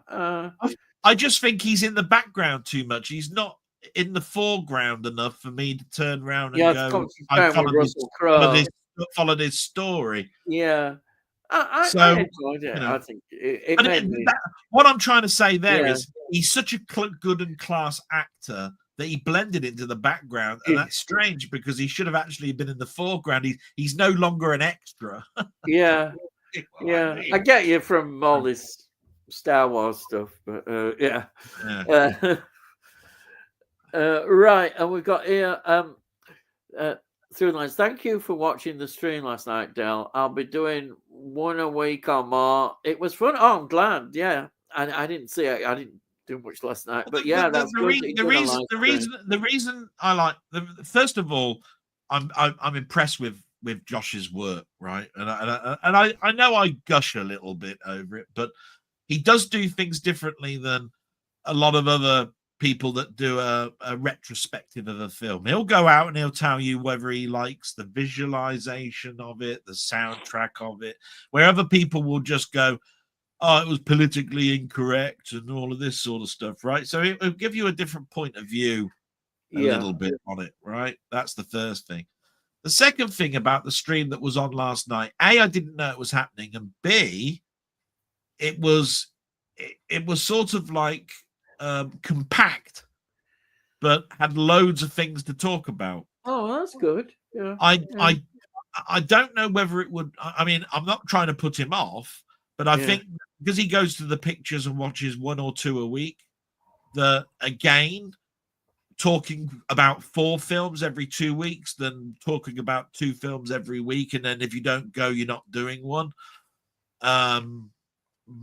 Might be better, but that's totally up to him. Maybe he could do a guest one week, then do talking about the films the following week, then a guest the next week, then of talking about the films again, because he, at the end of the day, you've got to build up a number of films to make it work, because that's what he does so well. He talks about films. Yeah, I wouldn't want him to do a live stream to talk about a film he's just seen, which then takes away from the fact he's just done a video of it. So he's just repeating what he said in his video. Yeah. See what I mean? And then it becomes boring. You see what I mean? It's like overkill. It's interesting because I heard him mention Anora, and I thought, oh, that's it. He was going Anora. How can I forget Anora? I watched Anora. I think it's fantastic film. I absolutely love Anora. I'm waiting to buy that when it comes out. By the way, did you see how many times your name was mentioned by my mate Wee Bob Art? I wanted to throttle him. I went, "Oi, how about talking about me? I've known you for 3 years. You've mentioned this bastard Ian about 15 times, right? I've been mentioned once, you git. What's all that about? I introduced you, Wee Bob Art, to Ian. Where just, you know what I mean? Just remember where you come from, mate." Oh dear. What a bastard. We've got Tony saying Une Fleek is a good one too, Ian. Oh, Catherine Deneuve. Wow. She is. What a beautiful woman Catherine Deneuve is. And a great actress as well. But she is rather good. Yeah. The best thing about Zone of Interest is the implied pain in the background. Yeah, it's very subtle with its imagery. That's so true. See what I mean? Yeah. Now, most people wouldn't talk about that. You didn't say anything about it. He's actually turned around and said, "Do you know what? This is a visual element that I came away with watching this film." It's because when you put it in your head and you think, crikey, as they're sat there in their house doing this and that, or in the garden, and just seeing those chimneys, and the smoke coming up, and it's all these Jewish people who've been gassed and have been burned. Just with that one, just with that one statement, powerful. I now know, right? When I go and see that film, right, that it's not just the main character's dialogue that I've got to be watching out for. It's what's going on behind, right? Yeah. And if you didn't do that, then you might miss it. Yeah. Which is why he's put the word, and this is what I like, he's put the word implied. Yeah. Right? Yeah. Implied means it's taken as a given sort of thing, right? So what I'm trying to get at is you'll probably get that by just listening to the dialogue. But if you're actually a little bit more savvy and you take things in with your eyes, if you look at the background, you'll see them all crying or whatever, right? That gives the impression this is global or something that's going on to everybody, right? Yeah. And I'll tell you, this is the reason why I go to view through the Lenses channel. Like I said, actually, there's another scene which you don't. I mean, he owes me £15 invoice the last time I picked him up. But, where you've got all these camp commandants have all come on a meeting, and what is so horrific is they're all discussing what is the best type of gas chamber that can be built and designed and that. And they're just doing it, as if they're having a meeting, and that is another part of the film. Scenes like that you think, wow, what were they discussing?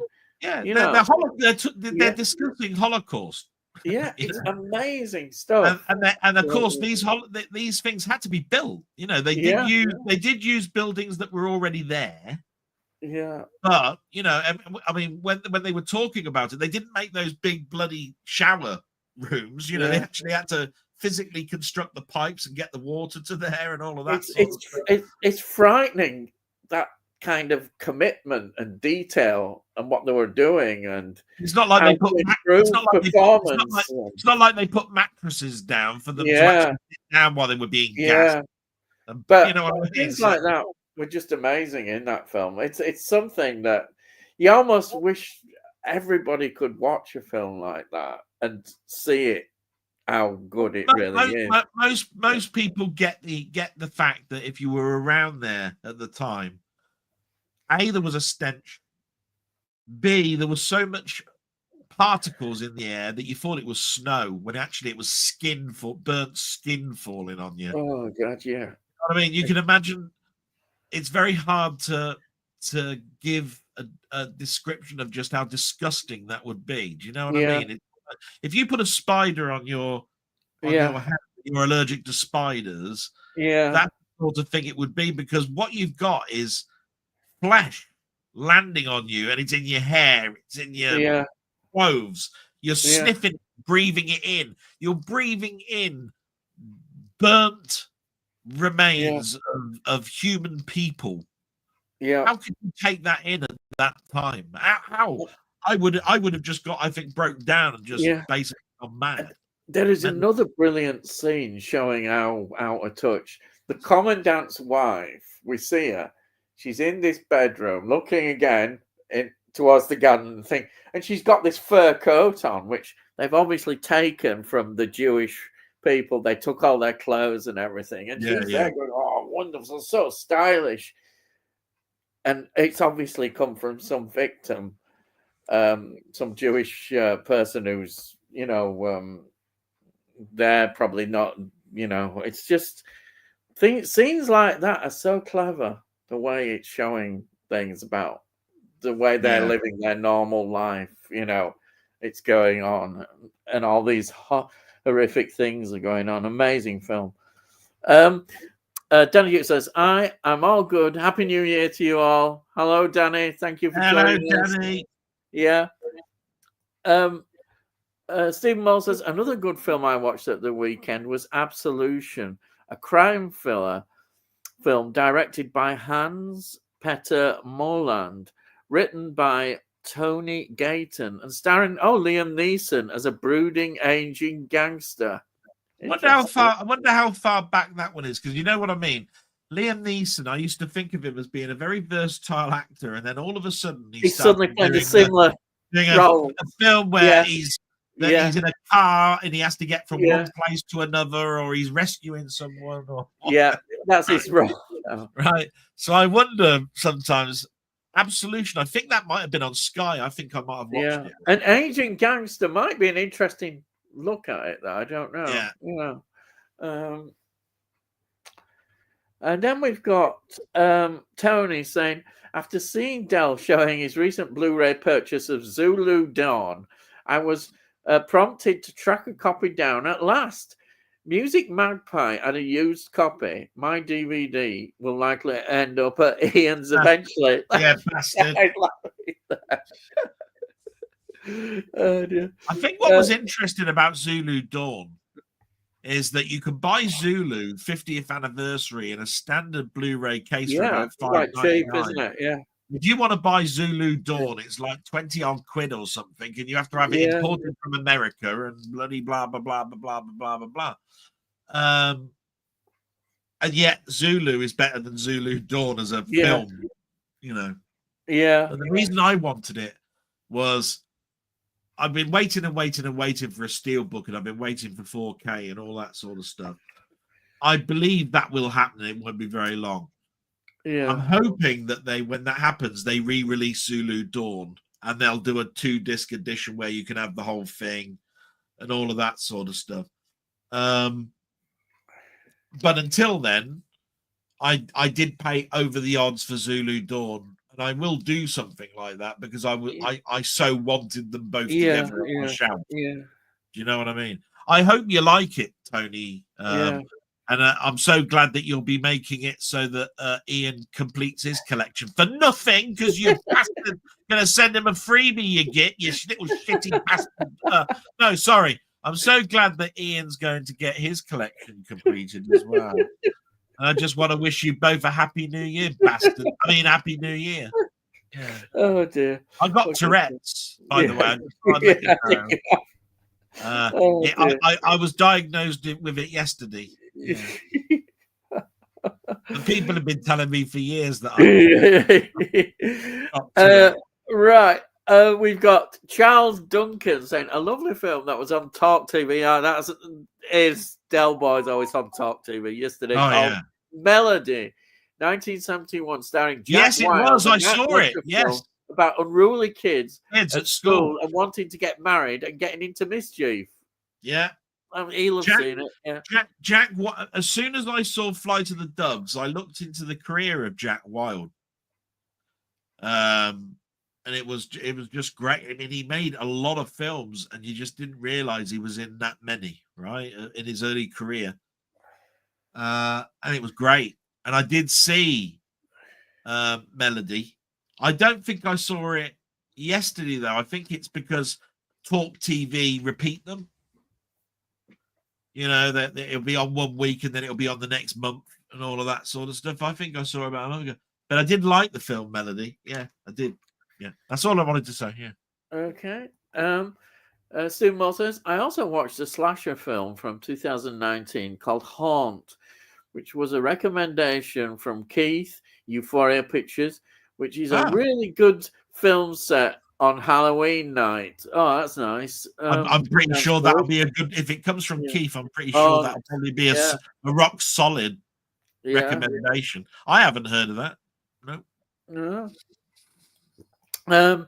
Tony says, I have quite a few child performances on film of Mark Lester. Not seen Melody, though. Whoever Slew Auntie Roo, 1971, is a good one, with Ralph Richardson. Oh, Ralph Richardson and Shelley Winters. Sounds a good cast. Oh, excellent. Steve Moss, by the time Ian's reeled off his list of films, he wants to see Delboy will go from drinking cans of Coke to cans of beer. Oh, right. Oh, at least we know where we are. Look, by the time Ian's reeled off the list of films he wants to go and see, Delboy will have gone from drinking cans of Coke to cans of beer. Because your bloody list was long, you bastard. Yeah, well, of course it would. And they were films that you weren't remotely interested in. You were just reeling out of the Yellow Pages bloody version. Well, I just thought I'd do a bit. Some people might have found them interesting, and you know, what, reeling out a list of names? Just show a bit of research, you know. Right, look, hang on, look. This is what it was like. Oh no! Right. Here he comes. How many times has he shown this? He's trying to get his money's worth because he resents paying amount of money. This is what it was like. Editor Neil Smith, graphic artist Tom Smith, layout designer. Right, that's what you were doing. Who gives a shit? Right, I don't need to know what that bloody film you talked about was. Any Minecraft film? Go on, get a rant going. I have no idea what Minecraft is about. It's just it's a computer game, you bastard. Blooming game that I'm not interested in, but you probably might be interested in. It might be an important game. I have no idea. Actually, there's an interesting point that Bob Art said, and he was mentioning you an awful lot. And he was talking about the film The Last of Us, which is a TV series, right? Yeah. Right. And he said, I recommend that Ian stop poo-pooing or about films and about games and not knowing what games are about, and watch a walkthrough of a game of The Last of Us, and then watch the TV production of it, so he can see where the inspiration came from and where the writers have made the changes for this particular production.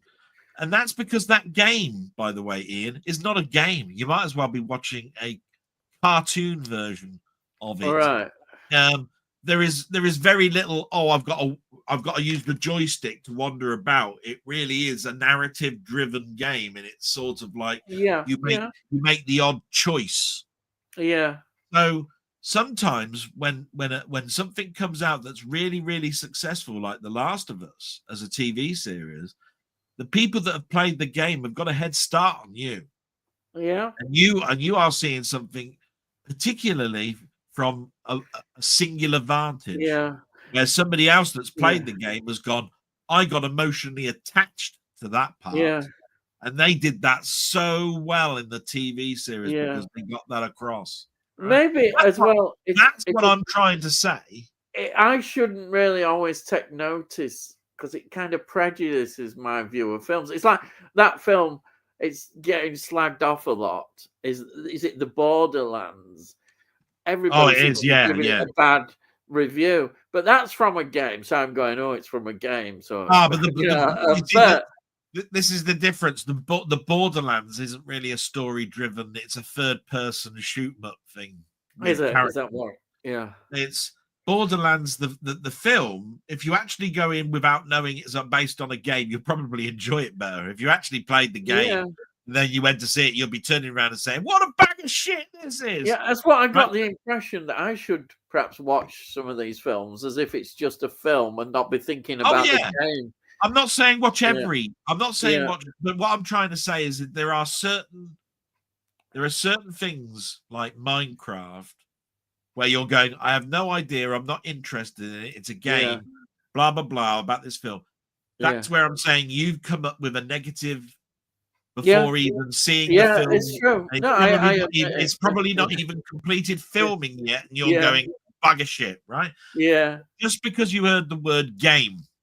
Yeah. There was a key word in there. They mentioned based on the famous game, right? And your brain instantly went, right, that's what I can pick off. Yeah. Don't do that. Yeah. Don't do that. I know. I've done that for years, Ian. I'm gonna go through next year not going in with a negative aspect. Yeah, I know that's a good point. It is a good point. I agree with you totally. Because I've done it too many times, and I've missed so many films. Yeah, and maybe when I hear a lot of negative views, I should think, well, actually, this film might actually be all right. It might be good, and that they're wrong. Yeah, because it works the other way. I'm finding with films, I can go in two directions with films. I can watch a film and think, oh, it's just all right. It's not very good. But then I rewatch it and think, wow, this is really good. I'm really getting into it. And then a third time I'm thinking, wow. But then it can go the other way. That I watch. Somebody will hype it up and love it and give you a recommendation. You find it's the biggest pile of wank. Yeah, but then you can change. I think watching a film sometimes, rewatching it, really does change your opinion about films. Definitely. Yeah. I mean, and the other way. Like I said, you'll recommend a film and I'll instantly think, you know what, I like it. Tony York will probably talk about it and know full well it's wank. What a bag of shit. I know everything he watches is shit. What's the bloody point me watching that wanky crap? Yeah. Well, right? I'll tell you, it came from Tony York for a start. Yeah. What a bag of shit. A film that I changed my mind on a lot. I saw late night. Tony, you know I'm only joking, mate. He's off again. I wanted to say for such a long time. I wanted to get it out of the system. Right, Ian, over to you. I saw Late Night with the Devil, and I thought, it's okay. I didn't, and then I watched it again and thought, oh, actually, this has got a lot more going. And by the third viewing, I was thinking, wow, this is a really good film. Why didn't it have the impact when I first watched it? So you can change your mind quite a bit. And every impact is going to be different. And I had a great impact on it the very first time I watched it. I thought it was brilliant from the get-go. And there were other people that were going, what did you see in it? It doesn't even look like it's done well. And I said, it's set in the 70s. Yes, that's the point. That's the point. Why, did you not see that from the very beginning? No, I didn't. I thought it was set behind the cameras of now. I went, oh no, look what he's wearing. How many people do you know have pinstripe suits like that, right? Did you not get that? So of course, instantly I liked it, and nobody Yeah, pointed it out to me. It's just something that I instantly took in, probably because of I've yeah, lived through that. I've lived through all that yeah, late night stuff that used to be, like that yeah, we used to watch on telly. yeah. James Anderson or whatever it was, or whatever it is. I used to watch Wicker's World and all of that sort of Yeah. stuff. You know what I mean? But I think it can happen the other way because Longlegs, everybody's saying this is one of the scariest films they've seen, and it got a Right. lot of very, very positive reviews. And I watched it and thought, yeah, it's good. I can see it is a good film. There's a lot of good things in it, performances, but they were going far too much over the top, I think, about it. I Yeah. could think of films that were better in my viewpoint that I loved more, but it is a film that I enjoyed. I enjoyed it, but the way they were going on about it, anyhow. I just I Uh, just wanted I just wanted to point out as well that I did try my New Year's resolution of not ranting, and it yeah. lasted exactly 2 hours. Yeah, and I wish you can't beat. Well, mine did. I think with yeah, It uh, lasted 2 hours. yeah, That's why I don't set New Year's resolutions because yeah, there's just no exactly. bloody point. Anyhow, let's be honest. We enjoy a good rant, don't we? We do enjoy it. I feel so much. I feel cleansed when I Yeah, leave here. yeah, I'll tell you. I hit that non-live button and I go, I'm cleansed. Oh, To God yeah, in up high, thank you for cleansing me yeah. again. Like that. Oh, if somebody else does about another video about, oh yeah, I'm going to be more selective. I'm going to try and do this year, Yeah, this yeah, new yeah. year, and then next minute, oh, I'll just show you this new disc that I've got. And I thought you said you weren't going to be ordering many bloody discs. You've just done a video because that video means that you get a few more extra clicks. There's a rant for you. So I've just produced this video that I'm going to do all these things, and then the next video, oh dear, I've just done exactly what I've opposite about what I've just Yeah. said. And yet, I was actually going to ask all your subscribers, do you think I ought to do a video where I do what's in the crate and just go one at a time? Look, these are my films that are in the crate. Because even you started off with your, let's have a look on the third shelf, shall we? Yeah. Right? Yes. And I haven't done any of those. And Yeah. I used to poo-poo them and say, do you know what? The reason I don't do those, I think they're so easy and tacky and they don't tell you Well, anything. It yeah, really looks like, oh, look what I bought. But I yeah. tell you what, I look at everybody and I see that they're up to 600 subscribers and I'm still stuck down here.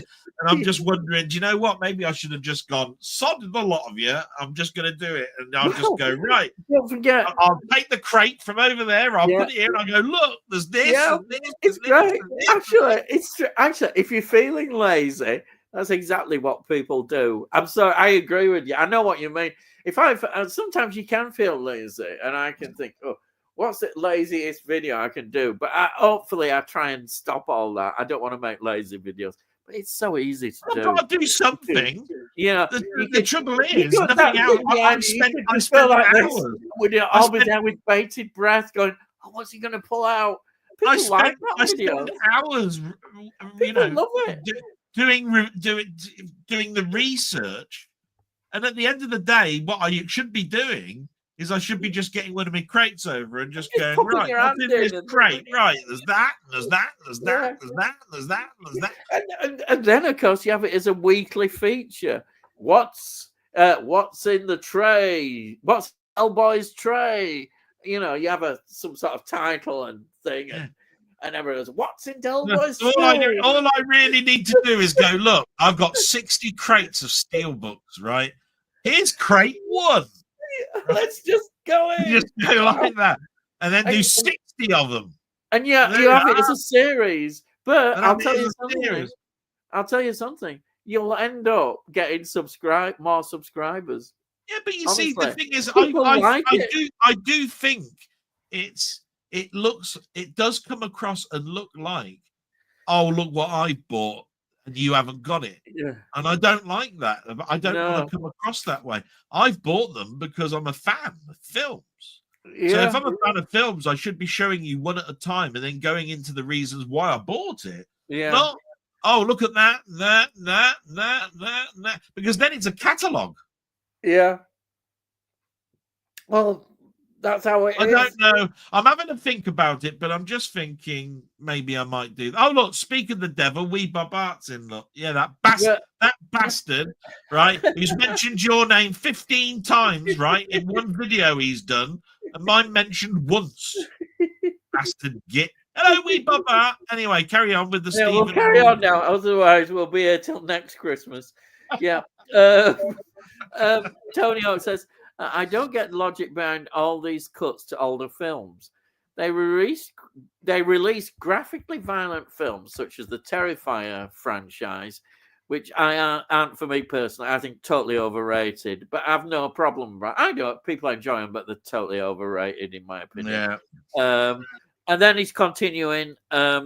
Yet they worry so much about certain scenes and passages in older films, which in comparison would appear harmless. He's right. Well, the thing about it is that they passed the censorship years ago. Yeah. Why have you got to reevaluate it based on... I mean, I can understand the BBC not showing a skyscraper film where the top part of the skyscraper is blown up when the Greenfell building was bloody on fire, right? And they go, right, okay, but that's a bit insensitive, blah, blah, blah, blah, blah, right? But what they don't do, right, is edit the whole film down so that there's no skyscraper in it. Yeah. Right? Because that happened. You, at the end of the day, it's gone through a censorship, and that censorship is the point of this is now acceptable. And most of these films that we see are based on books. And do you censor the book now? Do you then go to the book and say we're going to have to tear those pages out? You know, insensitive, right? And I'm just going. I just don't get it myself. Why go to a censor and then 10 years, 20 years later reevaluate that censorship? Yeah. And then censor it some more. No. Christ, we'd never be able to see mutiny on the buses ever again on telly if we did that. It'd be torn off the TV. Yeah. Jesus. Oh, we can't have Stan going looking at as women go up the stairs looking to see that they've got short skirts on and knickers going. We don't do that in this year, so we'll have to cut that. You know, we might as well, if they did that, you'd cut the old film out. It's all about that Randy Stan trying to get somebody into someone's pants. So, you know what I mean? It's stupid. It's funny, on YouTube, I watched a program. I don't know if you remember this. It was called Joker's Wild. And it had Sid James on it. That's why I was particularly interested in the audition. And I was thinking, all the jokes they were doing, that was just before the comedians, wasn't it? Joker's Wild. It was Ted Ray. Was that the one where they had three of them on each side, Ted Ray was the captain, and Les Dawson was the captain on the two teams, and it was presented by Barry Cryer. That's right. Barry Cryer was one of the big writers at the time. Yeah. And I thought it was really good. They had to come up with jokes on the spot. They give him a subject, like do a joke about combined harvesters or something silly like that, and they'd have to do a joke on that. And I thought it was really good, excellent. But to say it's a program like that, they wouldn't do nowadays. They couldn't. There's no way. It's a good idea. I tell you what, the people that you saw on that show, if I remember rightly, the ones that succeeded the most were very good after dinner talkers. Yeah, people that used to do anecdotes for a living. So, you've got Eric Morecambe would have been fantastic as an after dinner speaker. Yeah. Tommy Cooper. Yeah, he was a fantastic after dinner speaker. Yeah, as was Bob Monkhouse. Yeah, Bob Monkhouse. So if you ever got one of them on that show, they would win. Yeah, combined harvesters. Bob Monkhouse would have gone, I've got that in book 5. Yeah. I'm not a joker. Come by and harvesters. Right, here we go. Actually, I think Les Dawson is really good. He was He just was brilliant. pure good. He just seemed to be able to do so many jokes. He talked in a language that you just didn't understand as well. Yeah.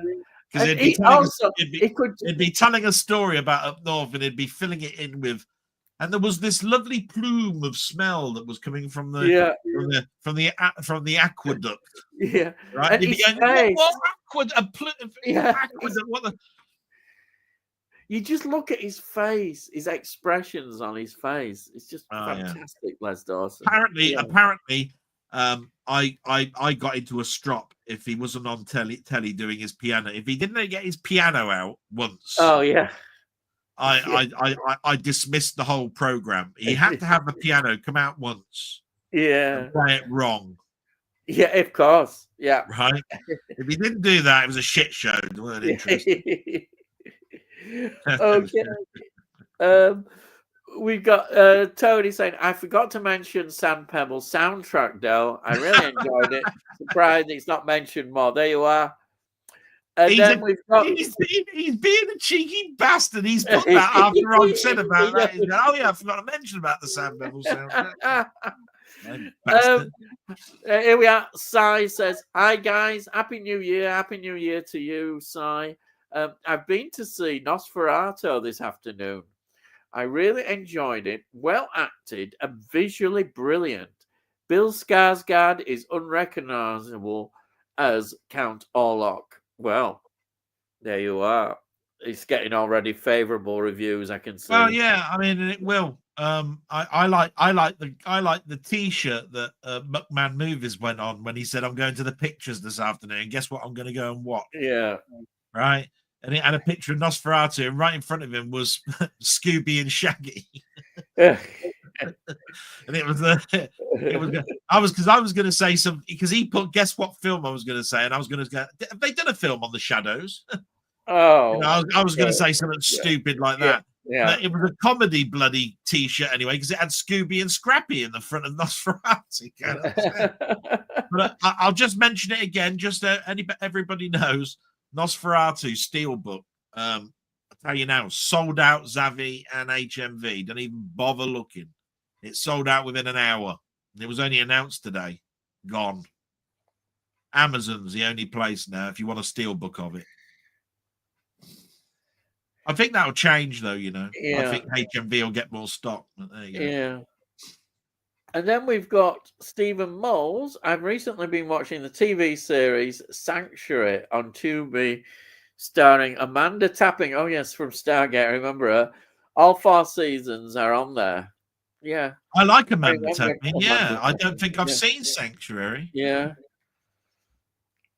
Charles Duncan says, Tony Rock, never seen or heard whoever slew Auntie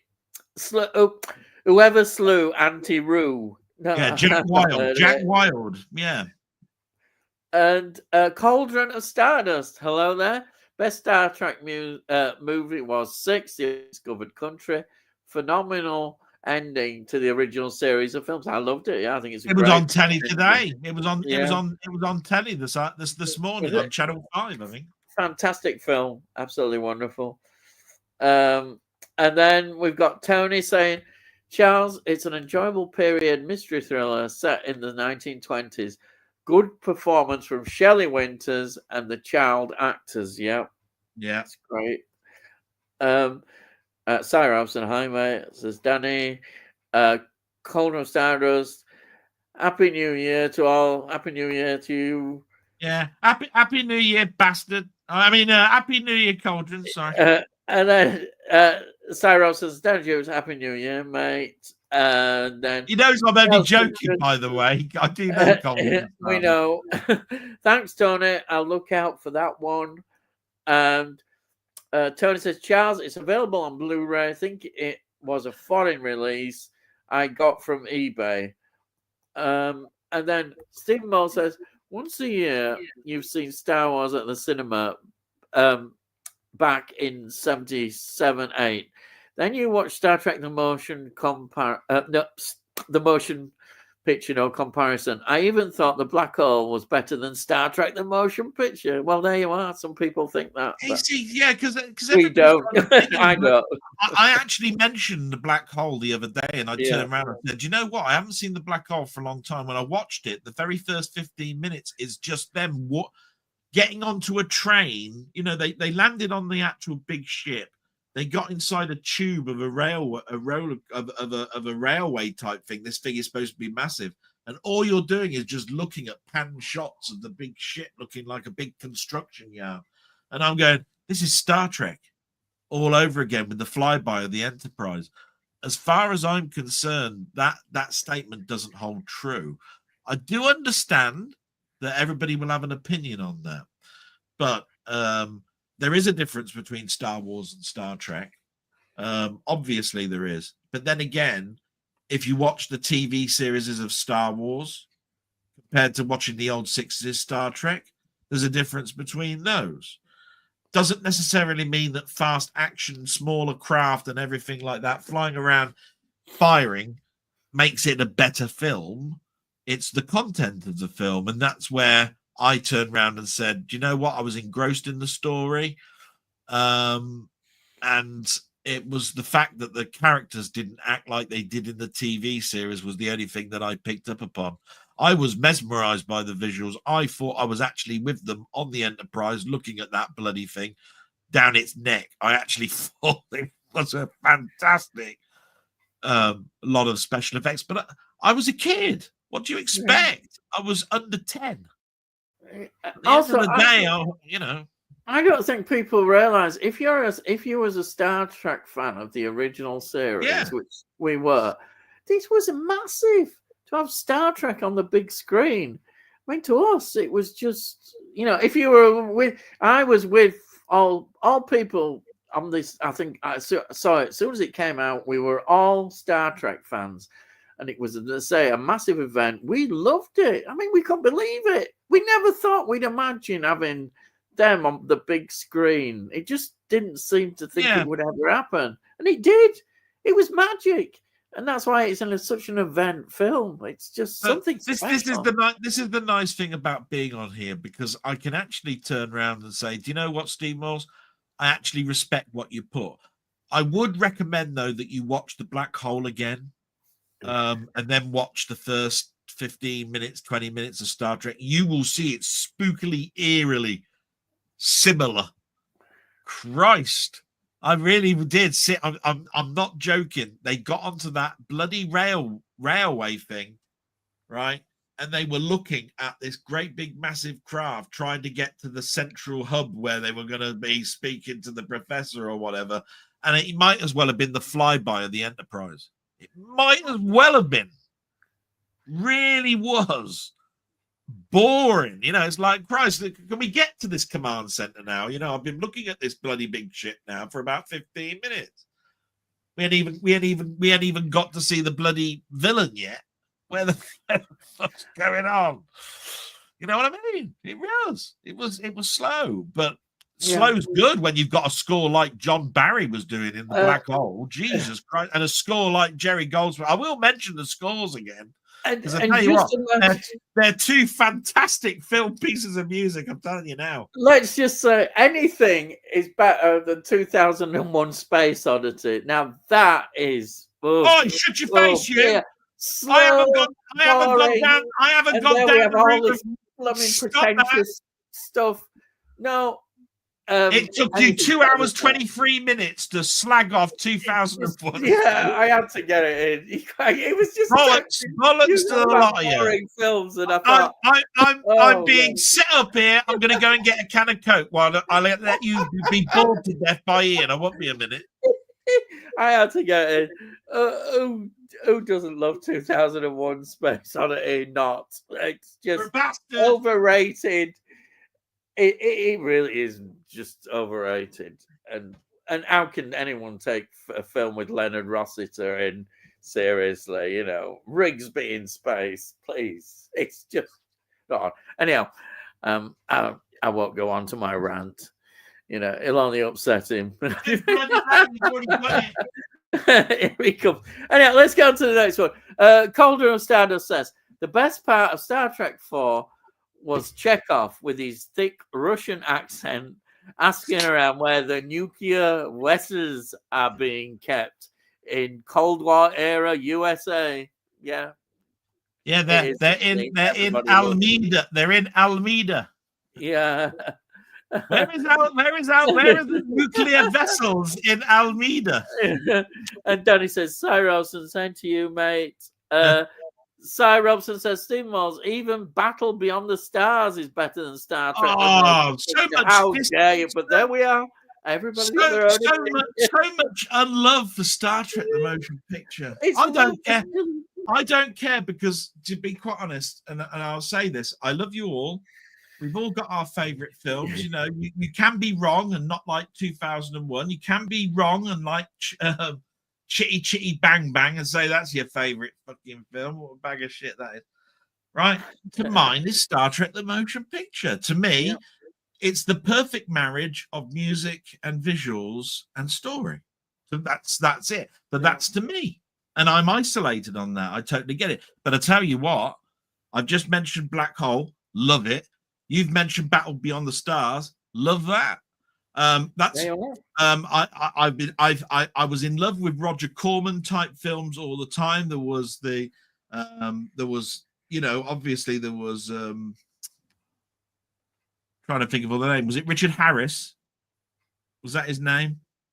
Which what the actor Richard Harris in what film? In Battle Beyond the Stars.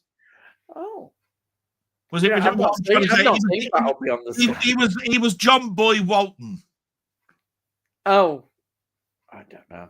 Well, he was the young lad who went off in the ship that looks like a pair of balls.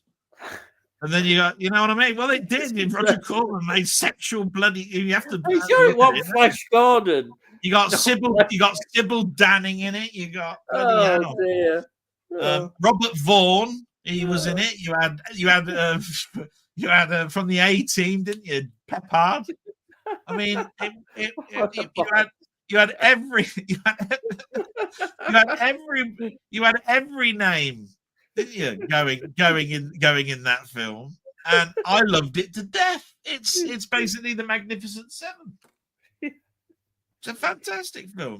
It is a pair of balls in space, and I tell you what, James Horner did the score to that, and it was one of his first scores. And they from that score that he did, he got the job for doing the Wrath of Khan. There you are. So what's there not to love? Battle Beyond the Stars, absolutely fantastic film. Love it to death. I watch that once a year, just about. Yeah. Do you watch 2001? Then again, I will say this: I watch Star Crash every year. Do you watch 2001 every year? Not every year. Yeah, exactly. But point. It is. Every 2 years. Exactly. You know, and I watch Chitty Chitty Bang Bang about once every 10 years. Yeah, so I did watch it. I watched it at Christmas again this year with Home Alone. Home Alone and Chitty Chitty Bang Bang, my Christmas films. Yeah, it's because you're a sad bastard. Yeah. You like flying cars. Yeah. 2001, realistic space, Chitty Chitty Bang Bang, fantasy. I just thought I'd just bring this in a little bit. But it's brilliant. It doesn't matter what you say. They're both brilliant. It's you who music, the score, the score, the songs, everything in Chitty Chitty Bang Bang is brilliant. You know, it doesn't go on for 2001. I'll tell you a good thing about 2001. Leonard Rossiter's in it. That's right. And Leonard Rossiter going, Miss Jones. Yeah, right. Thank you. That's because that's what her name was, you daft bastard. Miss Jones. Oh, yes, Miss Jones. Okay, thanks, Tony. I'll look out for it. Sorry, Charles. I don't know what to do with Sarah. Yes, that as well. Ian and Delboy and the chat. Which is your favorite Next Generation crew movie? Mine is Star Trek First Contact with the Borg. Yeah. I don't think anybody would turn around and say that it's the best. It couldn't be that. Yeah. First Contact, and who would have thought that Jonathan Frakes could have directed a great film like that? Just to let you know, Jerry Goldsmith and his son composed the music to that film. Just wanted to get it in there. Jerry Goldsmith again. Yeah. But yeah, I mean, it's Moby Dick. Basically, it's a good film. It really is a good film. I enjoyed it. It's totally entertaining. Ahab. Yeah. Yeah, and his bloody. It is the best of the Next Generation films. Definitely, it stands out very much. And we've got what's that? iTech NASA's or something. Happy New Year to my dear friend Ian. I hope you are I hope you know her. And achieve everything that you want successfully for 2025. Well, thank you very much. Thank you so much. Oi, hang on. To my dear great friend, do you not know? I tell you, going, who's that? Happy, I tell you, whatever. Happy New Year. What? It's your dear great friend. Yeah, well, anyway, thank you for Jim Jam Movies and TV. Oh, hello. No, hang on. Hello. Do it correct. Get ready for your insult. You'll be do it correctly. You know how that's read out. Here we go. No, it's hello. Oh, hello. You know the famous actor who does that? Ding dong. Oh, what's his name? Leslie Phillips. Yeah. So you go, oh, hello. Yeah, hello. That's what he's doing, you daft song. Okay, well, I'm not with it. Okay, I'm without it. He does network stuff. Do you not know this guy? He does network stuff. He watches carry-ons. He does, oh my good God. You've known him for years. It's going on. Here we go. Go on, get going. And then we've got Cauldron of Stardust. Steve Moles, I want to erase my brain from any and all Star Trek TNG films. They all blow. And TNG is my favorite of the Star Trek TV series. Well, no. What can you say to that? It takes all sorts. Yes. And that sounds like Cauldron. But he doesn't mean anything. He doesn't mean anything by it. There's going to be a statement in a minute that I was going to turn around and say, I'm sorry I said that. Happy New Year, lads. Happy New Year, Jim Jam. Happy New Year, you bastard. Yeah. And then, was either of you a fan of Sykes? Yeah, fantastic. Yeah, Jakes. We've already mentioned that, though. He asked us that question about 4 or 5 weeks ago when we talked about the trumpet and Sykes and all that. Yeah, great. And but that's my opinion, says Calder of Stardust. Exactly, right? And you have to honour an opinion. So I says, it's only Ian's opinion we don't honour because he just talks shit. Don't worry about that. I watched The Boys from Brazil last night. Such a great film. A decent score from, oh God, here we go. Jerry Goldsmith. That's got him woken up now suddenly. Gregory Peck is so haunting as I can't pronounce it. He's the Dr. Death Nazi. Menegla? I can't pronounce it either. You just go, yeah. Yeah, I know he's Dr. Death. He was one of the leading Nazi doctors. Yeah, it is a very good film. It's probably Mengele, that is. Mengele, that's it. No, you're right. It is Mengele. It's exactly. But The Boys from Brazil. I didn't, even from the title, I didn't know what that meant until I watched that film. It is a decent film. It has got a decent score. They do talk about that score, though, quite a bit. Yeah. Boys from Brazil is quite well known, as is Papillon, as is Sam Pebbles, all of those. The Lion in Winter is talked about quite a bit as well. Films that they don't talk about, scores, are things like Rent-A-Cop. And then you'll go, I haven't even seen the film of Rent-A-Cop. What the fuck's that? Say, go and Google it. And I tell you what, that's a good score, Rent-A-Cop. Medicine Man is a great score, and that's got Sean Connery in. A lot of people forget about that film, but they don't. But they recognize Basic Instinct. It's just one of those things. I recognize so many obscure things, but yeah, Boys from Brazil, great film. I love that film. Do you like that? Move, come on, next.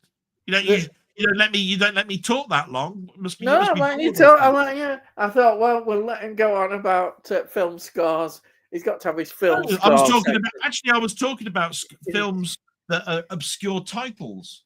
I mean, have you seen Rent-A-Cop? Have you seen Rent-A-Cop? No, I've seen Rent-A-Ghost on TV. Bloody hell! So, Rent-A-Cop, it's got Burt Reynolds in it. Rent-A-Ghost is quite a good series, isn't it? What with Miss Popoff, right? That's the other thing. Do you know what? We're listening to an old fuddy-duddy like Ian, right? Who does a review? He does a review, right, of Ambassadors of Death, right? And he talks about a main character in there, and he says, I didn't know this actor was in Crossroads for 22 years. Really? Crossroads, one of the most bloody biggest soaps going from the 60s to about the mid-80s, and the bloke didn't recognise the fact, right? Ian didn't recognise the fact that this bloke was in Crossroads for about 25 years. Crossroads? I know. Jeez, it was only on every day. Crossroads was only on every day, Monday to Friday. We never watched Crossroads. The one thing I saw when I was watching Doctor Who, I said, that bloke's behind the counter of Crossroads. Even I noticed it at the time I was watching it. Oh, dear. I wasn't watching. Thank heavens I never watched it. Never watched it. Oh, dear. I can tell you about Coronation Street more, probably, from that era, but Crossroads, no. Danny Duke says, Jim Jam movies on TV. I'm a Happy New Year. And he says, oh, Danny. You should call Danny a hoe. Love the hat, Ian. Yeah, it's keeping the bald head warm. Some people might think it's keeping the brain in because it keeps wandering off. Everybody's ganging up against me. I've just seen what Steve's Gaming said. Look, Steve's Gaming, he's just put Joseph Mengele, right? Yeah, pronounced Mengele. Did you two never go to school, or were you not invented back then? Everybody's having a go at me today. I might as well just go. I'm just going to sit in the corner. And Jim Jones says, Happy New Year. Happy New Year. And Tony Hall says, next gen, first contact, but controversially, as I know, it's not liked by many. I enjoy Nemesis, mainly due to being interested in the Romulans. Yeah, that's interesting. The Romulans, definitely. Any thoughts on Nemesis? Hello? Everybody's having a go at me. I'm just going to sit in the bloody corner here now. I thought you might have some thought on Nemesis. No. Nemesis. The thing about Nemesis is it's not a bad film because it's got the Romulans in it. It's a bad film because of the way they treated Data and a number of other things. Yeah, that was right. The ending is awful. In some ways, there are reasons why that ended up being the last film, if you see what I mean. Yeah. Even though the film before it was worse than Nemesis. I didn't go for all that bollocks of what is that insurrection? Evacuating a planet and all of this sort of bollocks. I thought that was okay. It wasn't spectacular, but it was okay. It's like, I'm getting a pimple because I've suddenly got complexion issues because I'm going back in time and all this sort of bollocks. I was going, where have I seen this before? Oh, I know. Yeah, wasn't it that Chekhov was the only person who didn't age because they were in a radiation belt that was near a planet? Oh, I wonder where they got that idea from. Here we go. Insurrection. You know what I mean? It's like, are you seriously thinking that fans are not watching these films, right? Where are you getting this crap from? It was in a TV episode in 1968, you bastards. We saw it. You know what I mean? You bring it out in just because you bring it out in 1994 doesn't mean I didn't remember it. You know what I mean? There he goes. There we go, yeah. Cyril says it was released in 78 and the real Mengele died in Mengele. 79. I wonder if he watched the film. You never know, he might have done. Yeah. A Cauldron of Stardust, it's my New Year's revolution to not argue over opinion based on things. If you like Star Trek Next Generation movies, more power to you. If you like pineapple pizza, rock on. I don't like either, but that's just me. Didn't I tell you that he'd come back and he'll be saying, "Do you know what? It's only my opinion. Doesn't take any. I'm just letting you know." Actually, what's wrong with pineapple pizza? I like pineapple pizza. You disgusting bastard! Yeah, I love pineapple. You do not put fruit on pizza. Who says? Me. Who says? That's all that matters, isn't it? Yeah. Me. Somebody. I like pineapple anyhow. I'll tell you what. I'll tell you what though. It's not bad pineapple on pizza if you don't mind pineapple, right? But don't put baked beans on pizza, right? Oh no, I don't. Heinz made a baked bean pizza once, right? No, and I know word of a lie, it tasted like shit. No, honestly, baked beans have to be just eaten on toast or with your bacon and egg or whatever. I don't like it mixed in with anything. I don't like even those Greg's baked bean things. Oh no, please. Oh no, I don't like pineapple right on pizza, but I'd rather have that than baked beans on pizza. Do you know what I mean? That's what I'm trying to get across. Yeah. Just because I don't like it doesn't mean it's gospel. Yeah. Yeah. I'm just letting you know. I'm just saying fruit on pizza. It doesn't appeal to me. Don't forget, he is a fussy eater. I'm a fussy bastard. You've heard each week all these fussy things that he doesn't like. God, oh yeah, so many things. He's so fussy. It's unbelievable.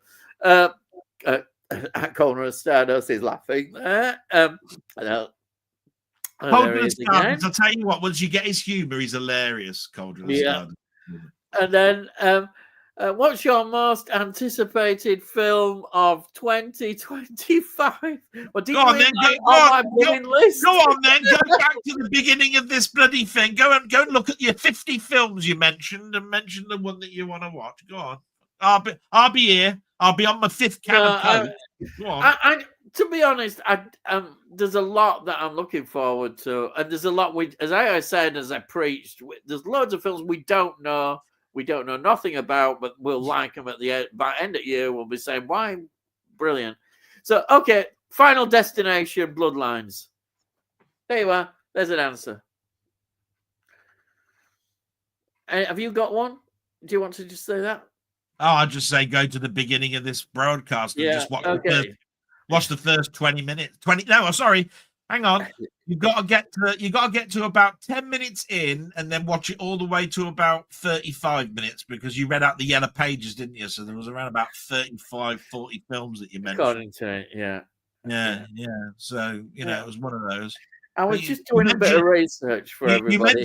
You mentioned one beginning with A, didn't you, just now? Agnes or something. I don't know what it was called. All sorts of no. No, you mentioned one. You said that Joshua talked about yesterday. Well, no, that's out already. That I love. It's coming out on physical media. The Anora. I love Anora. Yeah, but that's not out yet. No, that was the stripper one. That was the stripper one I told you about. Yeah, well, there you are. I loved it. Thank you. Anyway, Jim Jam, just to let you know, he's a secret closet Minecraft player, and he can't wait for Minecraft to come out. I don't even know what Minecraft is. If you showed me Minecraft, I'd have no bloody idea what Minecraft is. I absolutely. You've had this conversation. Let's move on. I don't know note about games. Looks like the re-release of Tales Unease sold out fast. Oh, that was the re-release network release. What of Tales of Unease? Unexpected, does he mean? No, Unease. It's called Tales of the Unease. Unease. I think it was one series of about 7 stories, maybe 6, maybe more than that. But it looked interesting. I can't remember them them all. I can't remember them all. That's why I remember. That's why I leave them to old farts like yourself to fill in the blanks. Yeah, of course. Why not? Jim Jumbo's on TV. Superman, there you are. Everybody's Superman. Looking forward to that. Telling you, Evening James Sykes is great fun. He was a very good comedy writer. Yeah, he's the writing. He's very good I love the plank and all of that. Yeah, brilliant. Yeah. Oh crikey! I can't believe this next comment. But is anybody who enjoyed Mrs. Brown? Oh, fuck's sake! Please. If you do, it's on now. Bugger off. Please. Yeah. Oh dear. No. Oh, shit. Did anybody watch that? I can't believe anybody watched it. But that's really lowered the tone, hasn't it? It's Tony, Happy New Year. Oh dear. I tell you, it'll be mentioning Gavin and Stacey next. Well, same with that. I've no idea. Cauldron of Stardust. The whole idea of a Borg queen pissed me off because it undermines the whole concept of the Borg being an entity where all are a collective. There is no ruler. It's the collective. Unless, of course, you get Captain Picard getting there as, what's his name, Locutus, who became the leader of the Borg. Yeah, I disagree with that, but only from a point of view that V'Ger came from a collective. Yes. And they thought for a long time the Borg are something connected with V'Ger, right? But you can have a bee collective and a wasp collective, and they all have a queen. Yeah. And basically they're still called a collective. Yeah.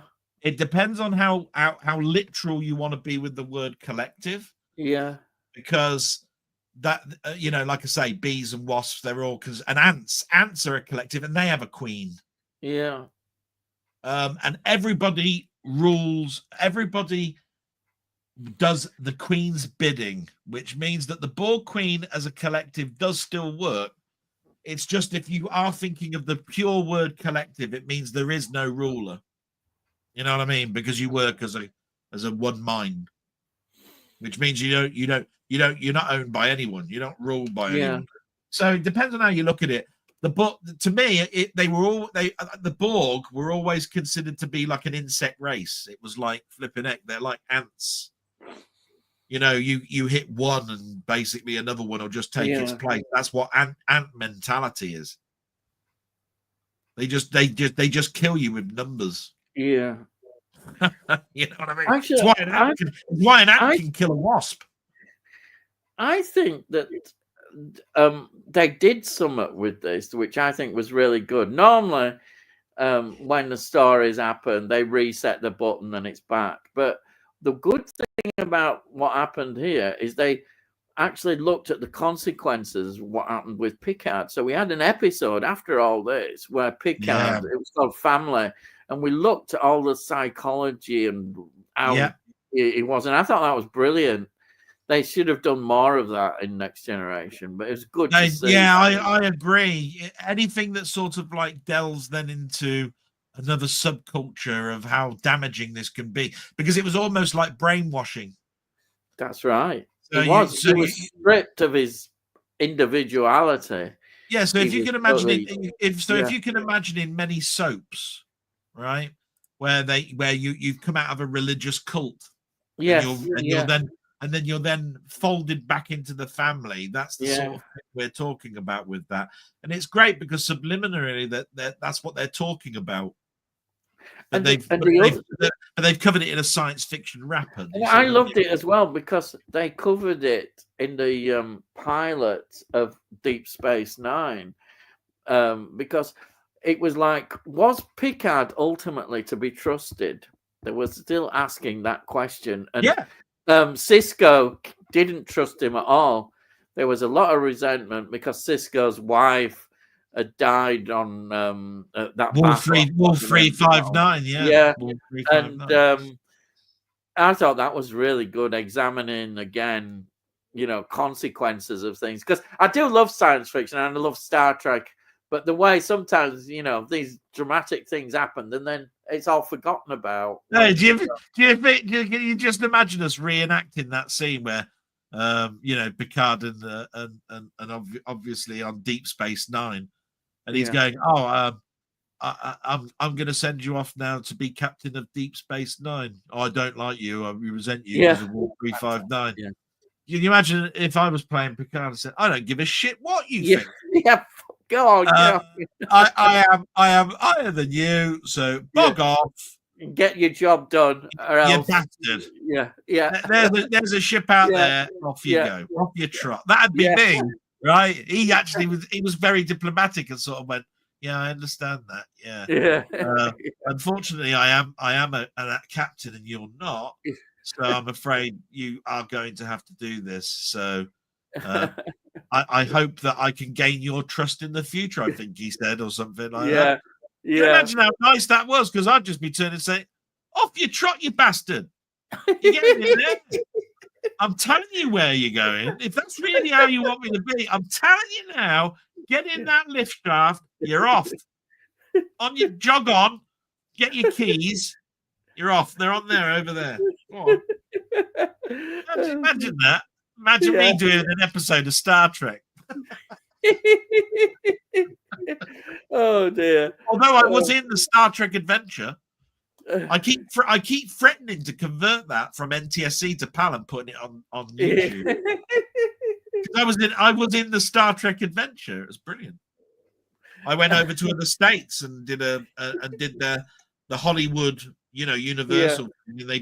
They green screened you into a Star Trek film. Yeah, I loved it. I bet you did. Yeah, well, I think it would be great if you did a series of comedy ones. Of all those sort of famous scenes in Star Trek. So I have you as McCoy. McCoy, yeah. With that beard and saying, I could just imagine you getting off of the transport and saying, I hope that Nurse Chapel hasn't turned things around in the medical area. Oh, yeah. No. All women, they just love to change things. Yeah. It sounds like just imagine you as McCoy. I could be Kirk. Grumpy, yeah. I could do the old Kirk thing, look, with the old chair. Yeah. I could turn around and go, Spock. Yeah. Transmit now, you bastard, you pointy-eared bastard. Transmit now. Yeah. Imagine you do that, can you? Oh, by the way, that was all Star Trek the motion thing. Yes. If you're not a Star Trek fan, you're probably going, what the hell are they on about? Because that's what he kept doing. He kept going, transmit now. Transmit now. Go on, transmit now, you pointy-eared, you little shit. And Tony says, and to you, James, I'm just letting him going off, the cuts of New Gallifrey were annoying as well. Oh, War Games, yeah. Oh, yes, yeah. Oh, crikey. Yeah, I'd rather not. Yeah.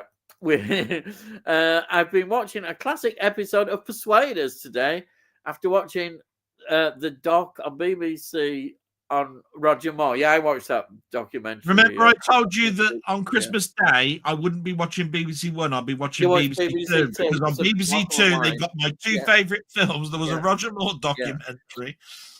Everybody, I think, watched that Roger Moore documentary. Yeah, it says a lot, doesn't it, about BBC One? It does. So, actually, to be fair, I watched Wallet and Grommers and enjoyed that. But I watched it on but you see, my mum wouldn't like that. Oh, I liked it. She doesn't like Gavin and Stacey. She wouldn't like Wallace and Gromit. Yeah, you see, it's good. She doesn't want to see bloody babies being conceived on Christmas Day. Oh, that's good. Yeah. And she can't stand the flipping rumba and all of that, get up and jive shit, right? Yeah.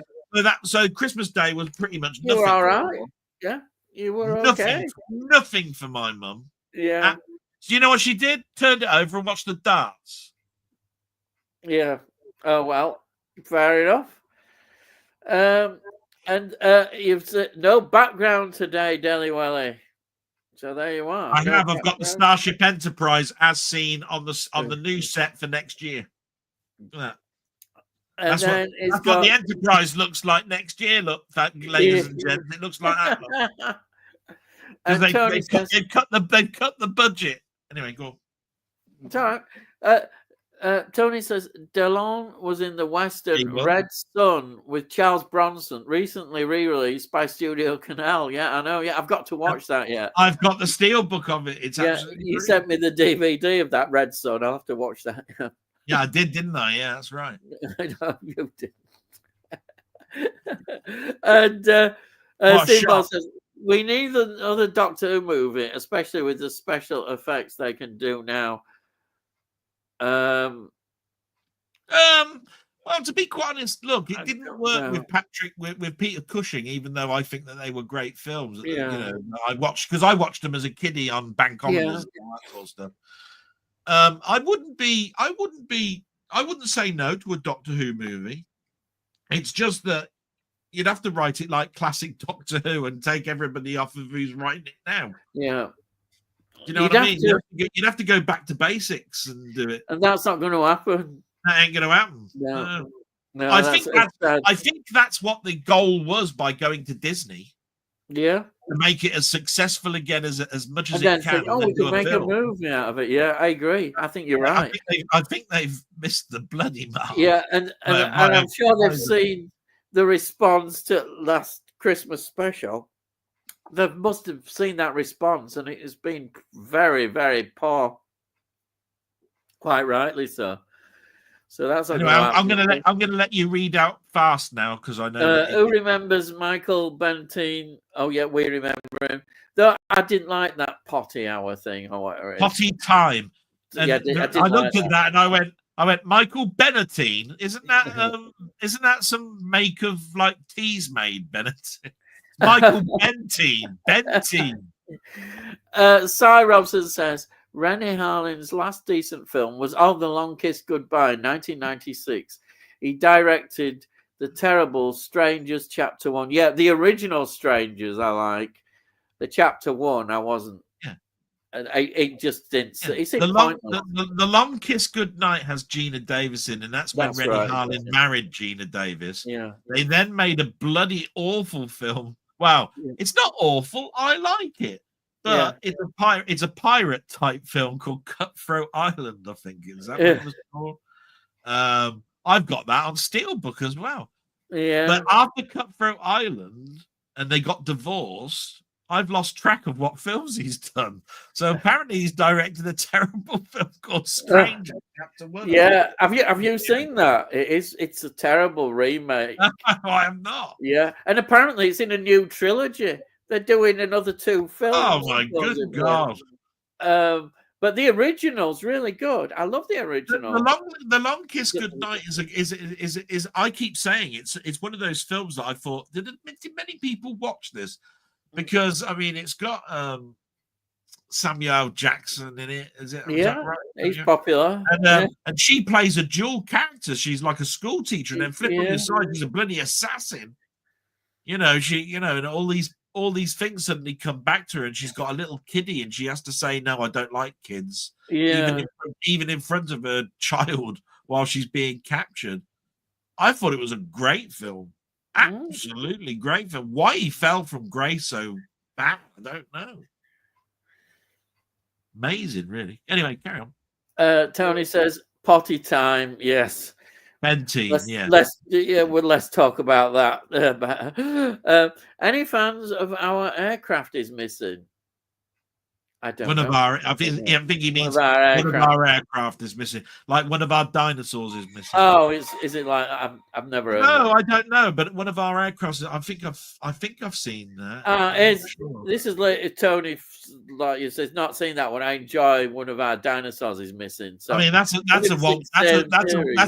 Walt Disney film. Yeah. And they had to didn't they actually film that inside the Natural History Museum with the growing dinosaur? It says here currently $7.99 on Amazon BFI released. All right.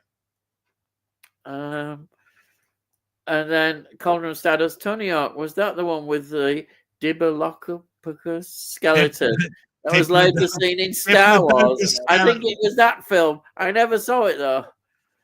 I'm sorry about Diplodocus. Diplodocus. Diplodocus. Is how he's put it, but I don't know. Yeah. Anyhow, BFI do some good releases that do this. Tony says that. Just seen their Wages of Fear, the original film, which the Sorcerer 1977 with Roy Scheider was based on. Yeah, good films. I've seen both of them. I enjoyed them. Yeah.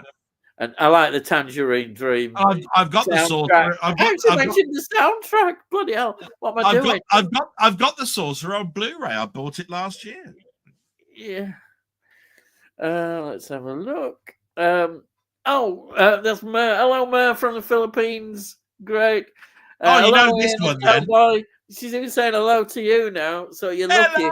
Yeah, I'm so happy that one person has gotten onto my name. Thank you for joining us. Thank you. Tony says, not seen the later one. Any good? I don't know. I don't know. The part in Star Wars where CP3O is on Tatooine, and he's calling out, and you can see a dinosaur skeleton. Yeah. That skeleton was recycled for another movie. I think it was Our Dinosaur is Missing movie. Oh, I didn't know that. I'll tell you what, the best way to look at that is that you know that Star Wars is 1977. I think one of our dinosaurs is missing is actually a British it's a Walt Disney thing. Yeah. I'm pretty sure it's before 1977. I think you're right. Yeah. I think you might be right there. I'm not sure. I don't want to disprove anything. I'm just there you are. One of our dinosaurs is missing is 1975. Oh well, there you are. Tony says that was when it came out, and it would have been made in 1974. So yeah, the skeleton is stolen from the Natural History Museum. Yeah, I remember. And there's a great chase scene involving a steam wagon. Yeah, I remember that. The memorable scenes that. Yeah. Cauldron Stardust, Tony Hawk, I've got to see that at some point. Yeah, it's well worth it. Watching this stream back, Ian and Delboy, with you both waffling on, will get you. I'll tell you what. Thank you. I'll tell you what. If you can listen to Ian talking like the yellow pages from page 1 to page 15, right, of films, then and you ain't got to sleep by that point. You ain't going to get to sleep after it because everything else is a rant. All you need to do is you'll fall asleep at the names of the 2025 Look, just get yourself a copy of 2001 Space Odyssey and put it on. Oh, I haven't gone on about very quickly. Chitty, bang, bang, have I? You'll be asleep really quickly and wondering, what the hell was all that about? Oh, dear. I think that just goes to show what class you've got. Tony, sweet my ass. Connor, it's only on DVD, I think. That's all I could find. Oh, right. DVD release. Of what? One of our dinosaurs is missing. Yeah, it will be. It's Walt Disney, isn't it? I thought that would be. Unless you were part of the Walt Disney bloody Children's Club or whatever it is. You can't get anything on bloody Blu-ray. Yeah. Isn't that annoying? You can't get most of them, can you?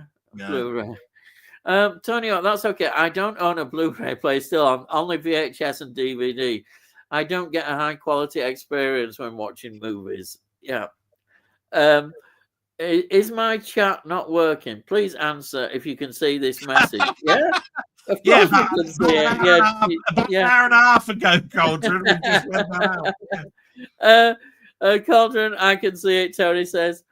Tony, thank you. Tony says, give a rewatch to Bunny Lake is Missing. Oh, I loved it. Great film. So long since I saw it. I've forgotten most of the plot apart from the last few minutes. Yeah, that's a great film on Indicator as well. Talking about burnt people, did you see that the woman get set What an alive opening line! on a Talking train about in Brooklyn. And talking about I cremated thought it people. was my movie being shot. Oh, I don't know. Imagine that, I'm talking about burnt people. What a line to open out with. Oh Talking dear. about burnt people. What can you say? Is that- Oh dear. Absolution is from 2024. Came out to buy on Blu-ray and DVD in the States on the 17th of December. There you are. Yeah. More 2024 starring Sylvester Stallone and Jason Patrick comes out to buy on Blu-ray and DVD on 7th of January, which is next week, I presume. I bet that's in the States again. Oh God, Minecraft. For a movie based on a film where the characters are cube-shaped, they sure did cast some very round people. I suppose you'll know what he means with that. Yeah. Well, yeah. I shouldn't have said that, he said. Oh, well, yeah. right. But, look, what didn't you understand about that? They look like cubes, right? Their whole bodies are a cube for a head, a cube for a body, 2 cubes put together for arms, right? But in Minecraft, they're all bloody actors. They look round. They sure did hire a lot of round people to play cubed people. Yeah. It's really selling that picture. I'm so sold on wanting to see that. I film. know full well that you're excited about seeing that film. It's written all over your face. Yeah. I'm gonna buy you a 4K copy and send it with the same parcel as 2001. You bastard! No, please, no. I'm not going to buy you quality films I'll tell you what you could do. Like Star Trek next year. I'm going to buy you 2001 and stuff it up your ass. Well, if you send that, what I'll do is I'll go to CEX and trade it in, get a decent price, and get a decent film instead. You won't, because I'll be hand delivering it and saying, "Bend over, you bastard," and I'll be sticking it up your ass. You won't have a chance to do that. Yeah, I'll definitely be doing that. Great to have the rants back, Del. There you are. I told you we'd get a rant. It lasted exactly 2 hours. Yeah. My New Year's resolution. He's good at New Year's. Ian's head must be cold, so I'm going to send him an afro wig to keep his head warm. Thank you very much. Thank you. No. Yeah, did you notice that they've done a deluxe edition of Jackie Brown, haven't they, next year? Jackie Brown. Did you see that Jackie Brown's getting a release with Kill Bill 1 and 2? I didn't. I won't look. It upset me too much, you know. Oh, it's you can pre-order it. It's for March. Yeah, I can't afford it. I can't. What, in March? I'll bloody buy it, yeah. No, I can't afford it. But I love Jackie Brown. Is one of my favorite. Oh, I'll tell you after this. I'm gonna order it. Oh. No, you missed out on one of your favorite films just because you can't afford bloody £10 or whatever it is. Sod you. I'll get it you. Well, thank you. That's all right. Get on with it, you get. Ranting with Delboy, 101 where rants become logic. Oh, cracking. What can you say? I used to like watching Del's Let's Look at Madden videos. What's in the crate could definitely work. I used to like doing those gardening videos. They were all right. He wasn't what's in the crate. What's in the what is it? Oh, nobody's gonna brag that they bought a rose bush, are they? Oh, look, so I know for a fact that was non-threatening for me to get those out there. And I thought, well, look, maybe somebody can help me do my gardening because I haven't got a clue what to put here. Sorry for it. And I used to do my blogs. I used to do my blogs while walking. Yeah, you can look as if you know what you're talking about with gardening, and you might get away with it. But actually, to be fair, I thought, blooming heck, he could do a bit of gardening well as well. It looked pretty good, your garden. Hello, gents. Hello, wee Bob Art. Hello. Yeah, wee Bob Art. You and your 15 Ian mentions to my one Delboy mention. I won't Read mention it again. hello, you got brought up in a positive way, yeah. Charmer, tell out loud. He is a charmer. And then he said, "Love you too." We Baba is brilliant. And Seymour says, "Ranting with Delboy the movie." Oh, crikey. Yeah. Delboy the movie. Jesus. Yeah. Joker's Wild was like an early version of Whose Line Is It Anyway? All right, yeah. Well, no, you could look at that, but Whose Line Is It Anyway was more about you told about a scenario and then basically they reenacted it, right? Joker's Wild, they never left their seats. They just talked about us. They just do a joke or whatever it was. So Whose Line Is It Anyway was more about the dramatization it was what they call improv. Yeah, that's right. But I understand where Tony's coming from. I just wanted to make him look like a bastard, you see. I think you could probably see that on YouTube as well if you put in Whose Line Is It Anyway. I'm sure there's some videos. But Joker's Wild, there's some videos on there. I saw them, yeah. Charles Duncan, they've already cut scenes from the Likely Lads movie for TV one being when Terry takes a pee outside the caravan. I didn't know that. You see, if you don't have the copy, know the film, there you are. Trouble is, who cut it? The BBC themselves. So, yeah, it's one. Yeah. Tony says, Charles, that's ridiculous. In the film I mentioned earlier, Wages of Fear, 4 guys do the same. Not cut out, obviously. Couldn't see anything as it's a 1953 film, but you knew what was happening. Yeah. One of my favorite Charles Bronson films comes out soon to buy on Blu-ray, Chatto's Land. Oh yeah, I've got to watch that. I've got a DVD copy. I wonder if Tony York sent you that. Yeah. Actually, Charles Bronson, I get to like him quite a lot. The more you watch him, I think he's quite enjoyable, isn't he? Definitely. Love the Star Trek films. Good. Yeah, well done, Danny. They are great. I have a foreign Blu-ray of Chateau's Land, Stephen. Great film. Jack Palance is a great baddie. Oh, Jack Palance. Love Jack Palance. Yeah. Jack Palance. Oh, yeah, definitely. Unlikely I will make it to the end as I've been out to the pub since 3 p.m. So I'm slightly liquidated. Slightly. Yeah. I got liquidated, but I bought it all back. Yeah. Because I managed to win the lottery and be able to buy all my stuff back. Yeah. Oh, liquidated. You got drunk. Yes. Yeah. Oh dear. Oh, those jokes. Yeah. It's the puns. It's the way the world's going now, Tony. At least we've still got the DVDs. Yeah, that's all what we have to say. Tony, Jack Palance as Dracula. I watched. Oh God, it was a good film. There you are. It was all right as a film. I wouldn't say. Yeah, they can't tamper with those. They can't tamper with them. Richard Harris, who played. Yeah, remember I was trying to work out. Yeah.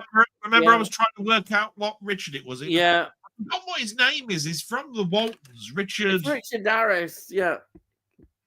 I'm just trying to think what his name is. Oh. John Boy from the Waltons. I don't know who his name is. Hang on. Richard Thomas. Oh, there you are. Totally different. Yeah. Yeah. Charles, yes, they can't tamper with those. Stephen, that's the one Dracula portrayal I've never seen yet. And Stephen says, Laurence Olivier is scary, isn't Marathon Man starring Dustin Hoffman? Yeah, the dentist bit with teeth. I'll tell you what was. Can you remember the the first Laurence Olivier film you ever saw? I reckon mine was Clue, you know, with Michael Caine. Um, And that wasn't that far back. That was about 1982 or something. I'm trying to think. It might have been at school, one at Shakespeare ones, Henry V, probably, I or saw Richard Henry. I've seen III, Henry V. or Richard III. He did both. You could get on film, Richard III and Henry V. There's probably one of them that I saw him first. Yeah. I thought, oh, he's a posh Shakespearean actor. And then you find out how versatile he was. He did all sorts of roles. Great actor.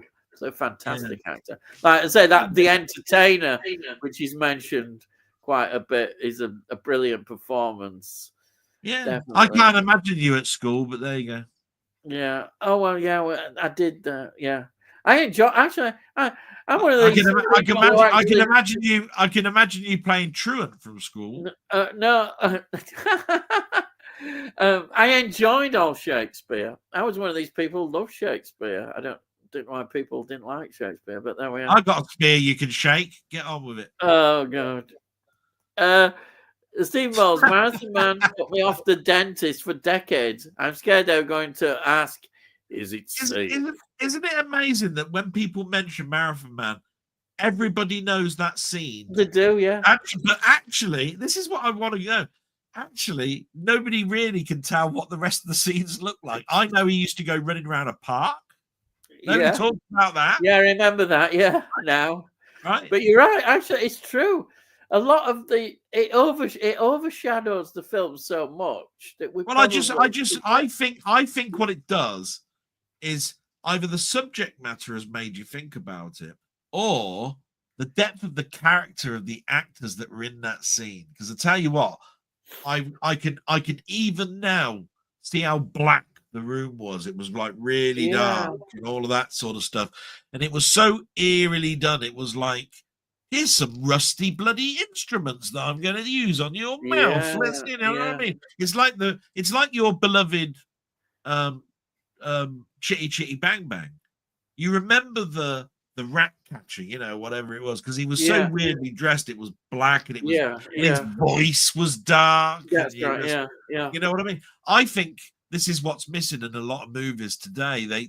That you hire an actor now because not because of how good they'll be in the part, but because it says 5% of the population says you have to have a person of color, or you have to have a woman in this role, even though it's written for a bloke, or all of this sort of stuff. Yeah. Laurence Olivier, what a versatile actor. That's why he was good in that film, because he was a good actor. He was, He was the right type of person to play that character. Yeah. Dustin Hoffman, fantastic actor. Yeah, actually, Dustin Hoffman's made some great films. Look at his filmography; some great films, absolutely wonderful. I think as old as he is now, he could probably get away doing Tootsie too. I was thinking the other day, one of my favorite films, all-time favorite films, is Straw Dogs. Is that ever going to get some sort of special release, or has it had a special release? Straw Dogs, Jesus. Has it ever had a special release? Because you're a collector. I wonder. I wouldn't know if any boutique label has done anything. No, I don't. I've not seen any. It hasn't. As far as I know, it hasn't had a Blu-ray. Sorry, it hasn't had a steel book. Yeah. But then again, remember, I only bought steel books from a certain year. I think it was 90. I think it was 2000. Yeah, it's one of my favorite films. It's really such a brilliant film. That's very high. That's very high as That Cottage and everything, isn't it? You know, Straw Dogs. Yeah, it's The Cottage and Susan George. There's a rape scene in it. It's which caused a lot of problems with censors at the time.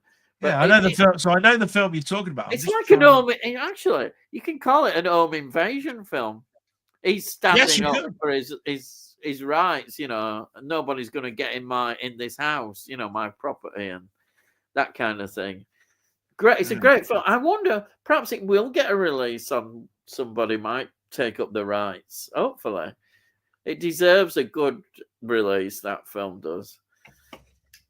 And then best Star Trek film is Wrath of Khan for sure. Steve's gaming. Steve Moss, Cy Robson, that film and the horror films. The dentist messing with teeth, awful. Yeah. Oh, look who's in here. It's Jamie, Muckman Movies. Evening, chaps. Happy New Year. I'm just back from seeing Nosferatu. And there I thought from his T-shirt it was Scooby-Doo. I was totally wrong. Look at that. And I really like Star Trek First Contact, of course. It's an excellent film. It doesn't matter. It doesn't matter what film that we consider our favorite. That's the thing. It's the beauty of it. It's not about box office figures. It's what it sometimes can be right down to which one did you see first. Yeah. Like with me, I mean, my earliest recollection is seeing Roger Moore as James Bond. I don't think I remember seeing Sean Connery first. And so for years and years and years, I went, there ain't no Bond other than Roger Moore. What are you on about? What's this Scottish bastard you're talking about? What's all that about? You know, I was like that. I was. Then when I saw it, I went, wow, yeah. That don't make sense because he's Brit. What's this Scottish git? Right?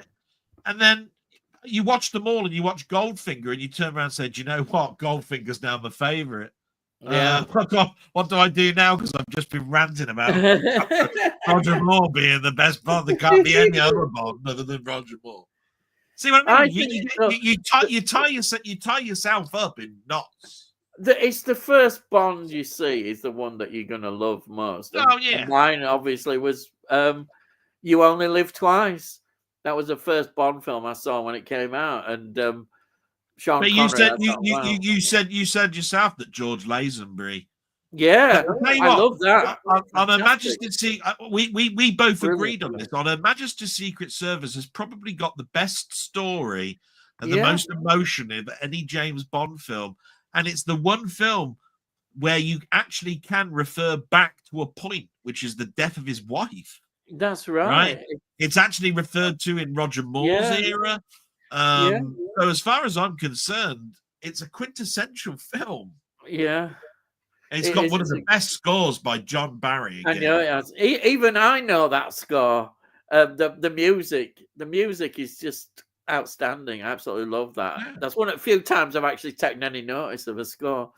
But really, yeah, I have to change all I that. don't notice scores music as much. Well, to most composers, that's the nicest compliment you could ever give. Yeah. But anyway, carry on. Yeah. I don't want to slow you down, you know, because it's 20 past 11. I really enjoyed it. What do you think of it? Oh, yeah. Pineapple in the bin. Oh, that's done it. It's a pineapple debate. Pizzas. Yeah, pizzas. I put apple on pizza sometime. You sick bastard! Not use at the same time. Yeah, I don't think it would quite mix together. That you sick bastard. That's in get shit from the Italians. Oh dear. Beans on pizza, as if beans on toast wasn't bad. Oh God, you Brits mistreat beans so much. What did beans ever do to your country? Well, I'll tell you what beans did to your country. I'll tell you, when you got Kirk, Spock, and McCoy singing "Row, row, row your boat" while bloody eating beans and marshmallows and fucking drinking. And what about Blazing Saddles? All you hear is farting all the way through 5 minutes. That's what beans do to you guys. He says, Tony says, all Italians will be immediately unsubscribing. Oh, no. Muckman Movies really enjoyed it, Si. The 132-minute runtime flew by. Oh, you must have seen the cut version because I heard it was 132.5 minutes. Really? Yeah, so I mean, you know, you must have the cut one. Yeah. Oh, well. Actually, seriously, are you going to see it? Hey, what was that? Are you going to see it at the cinema? Well, I don't go back to work till Monday, and it's a film that I've always wanted to go and see. So I should think I probably be able to find a time to do it. Yeah. You know what I mean? Yeah, you ought to do. Yeah. Go and see it. and then do a review of it. Steve's Gaming. What is Dell's most wanted game of 2025? Mine is Kingdom Come Deliverance 2, as the first one was phenomenal. There you are. We can all go to sleep now. Answer you. No, because I really don't know what games are coming out in 2025. I don't know. Probably. I don't know. Oh. I don't know. No, I can't answer it. All right. Oh, okay. I honestly, I have. It's New Year's Day. I have not gone on to the Steam platform or anything and put what are the newest games coming out in 2025. I haven't done that. I haven't done it for the PS5, the PS4, anything like that, because I buy sort of like on the off chance rather than something that is a franchise or an IP. You know what I mean? So no, I really don't know, but I do know the game he's talking about, Kingdom Come Deliverance, and I've got the first game, Kingdom Come. I just didn't know Deliverance 2 was coming out in 2025. Steve, I'll tell you in an email, unless anybody else wants to know. Okay. All right. I'm Jamie's here again. Book my movies. Nosferatu is full of dark, foreboding atmosphere with a great film score. There you are, and a brill reimagining of Nosferatu himself. Loved his voice. Oh wow, that's a good review. I only come back here because of Ian's voice. I think his voice is great with that northern accent. It's great. Yeah. Well, it sounds like you had a good time watching that. Anyhow, that's good.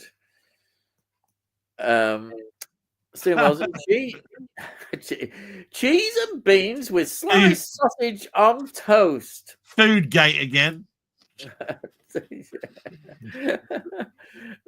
The 1970s as called, and it wants its dated humour back from Mrs. Oh no, please don't mention Mrs. Brown's voice. No. Jesus Christ. Please, no. Honestly, there isn't much I can say good about Mrs. Brown Boys. I'm not saying I hate Mrs. Brown Boys. I dislike it because I don't find the humor even though the carry-ons are not exactly subtle, right? I just do not find too much fun in Mrs. Brown Boys. Other people do, and I've got no problem with any of that. I'm just saying, from my point of view, I just don't find it funny. You know what I mean? It's as simple as that. Yeah. Each to their own. It's going to be. Yeah, that's right. Everybody finds different things funny. I mean, some people obviously think Gavin and Stacey is funny, but there we are. that's 10 subscribers you've lost. I've lost 50. Especially if there's anybody from Wales. The Welsh people, I think, perhaps support it. You know, I'm back to below 100 subscribers. After tonight. Listen to this. I don't mind pineapple on pizza. Hey, the worst pizza I've had was a London pizza. They put chips on it. I love chips, but on a pizza, hell no, ridiculous. There you are. What's wrong with chips on a pizza? You could actually fold it up and have a pizza and chip sandwich. You do normally, don't you? You do have pizza and chips. I would rather see Delboy in a dress and wig. Oh God, ranting his head off than watching Mrs. Brown's Boys. I don't know. I'd rather not see any of it. Please. I'd rather not. No. If I drink enough, I might get round to doing that. What an horrible nightmare thought that is. Oh God. No. Well, I can't say thinking about Ian in a thong is basically like no, you know definitely what I mean? Not. Steve Bowles, well, not really. Beans on we talk about beans on toast perplexes us Americans, but do you go crazy, Brett? Yeah, we just love it. It's something that. Do you crazy Brit is what? Well, we are, but we like it. It's well. I'll tell you what. The other thing that we did, right? We did beans on toast, but then we made them into toasties. Right? There was a mad spate of buying these Breville sandwich makers, right? And they were all messy. And the thing that you put in them, right? There was two things, right? You put ham and cheese in it, or you put beans in it, right? And I tell you what, the first thing that you learn about is it burns your bleeding roof of your mouth. Yeah, because you'd bite into it, and you go, Jesus Christ, I've got molten lava in my mouth, you bastard! You do that. Yeah, and some mug had to clean the blooming machine out. It's all mess everywhere. And what can you do? And some mug has to do it, which is usually muggins. And by the way, there is no way that I'm going to release the picture of me dressed up as Frankenfurter from Rocky Horror Picture Show, because I was dressed up in suspenders. Oh God, no! Please don't put that image in anybody's mind. But I did. I've mentioned that several times. Yeah. You might cause a lot of problems and trauma. Stephen, I can't get that image of Del out of my head now, and that's very worrying. A lot of things are worrying. Stephen, if we hit a sub goal, Del has to do that. I will set the sub goal then as 1,000 on my side of the channel. Then I'll do it. All right. So you've got quite a way to go before that happens. Brilliant. And it gives me time to get my weight down. Yeah. Steve Rolls, sorry, everybody's laughing. Steve's gaming sounds tasty. Oh yeah. Jamie says, I watched the Christopher Reeve documentary yesterday. It was very good, but extremely sad. Yeah, I didn't realize his wife died of cancer 18 months after he died. Very sad. Yeah, it's a great documentary, though. You couldn't have written it as a Hollywood script. Is basically what was in the news. What was in the news article when that happened. I remember it. But I mentioned it, man, just to let you know that I saw that at the pictures, and then it was amazing because on Boxing Day, Sky actually put the Christopher Reeve documentary up, and me and Ian were having a discussion about it, about what a good documentary it is, and it is extremely telling. If you're not moved and crying at the end of that bloody documentary, then there's something wrong with you. Yeah, you know what I mean? Because it really is like it's just so emotional. I can't say anymore. Really. It's the best documentary of 2024, definitely. Oh yeah, brilliant by a mile. Muckman Movies watched Warlock for first time in decades today too. So great revisiting it. I'm glad you enjoyed that. I told you about it, didn't I? Yeah, that's right. He's mentioned it on his channel. Oh, honestly, I mean, Julian Sands. What a fantastic guy. Yeah. I mean, it's so. I mean, there's I can't do a Richard E. Grant accent, but Julian Sands says, "I know your name, God. I know your name. I will undo everything you did." Brilliant, absolutely fantastic. And by the way, got a Jerry Goldsmith score. But anyway, carry on. Anyway, there we go. Yeah. Danny says, with Doctor Who, get rid of Disney. Yeah. Give it a rest. Even better get rid of Russell T. Davis. Steve Moss, Warlock 2 is good as well with Julian Sands, but he was replaced for Warlock 3 with Bruce Payne from Passenger 57, which was awful. Oh dear. But I think it was Richard E. Grant and Julian Sands that made the film. I did see the second film. It's just that you knew that Richard E. Grant's character died because you see the grave at the end of the first film. You see what I mean? So you sort of like knew that he wasn't going to be in the next one. Where Julian Sands, although ultimately dies, it's easy to explain to bring back a warlock than it is a human that goes around killing witches and warlocks. Do you know what I mean? They haven't got any supernatural powers, have they, to bring them back? You know. Tony says, another recent Music Magpie find. Oh, the long Voyage to the Bottom of the Sea film, Blu-ray. Yeah. Good to see it again after many years. Yeah, that's excellent. Again, something they don't show on bank holidays anymore. Yeah.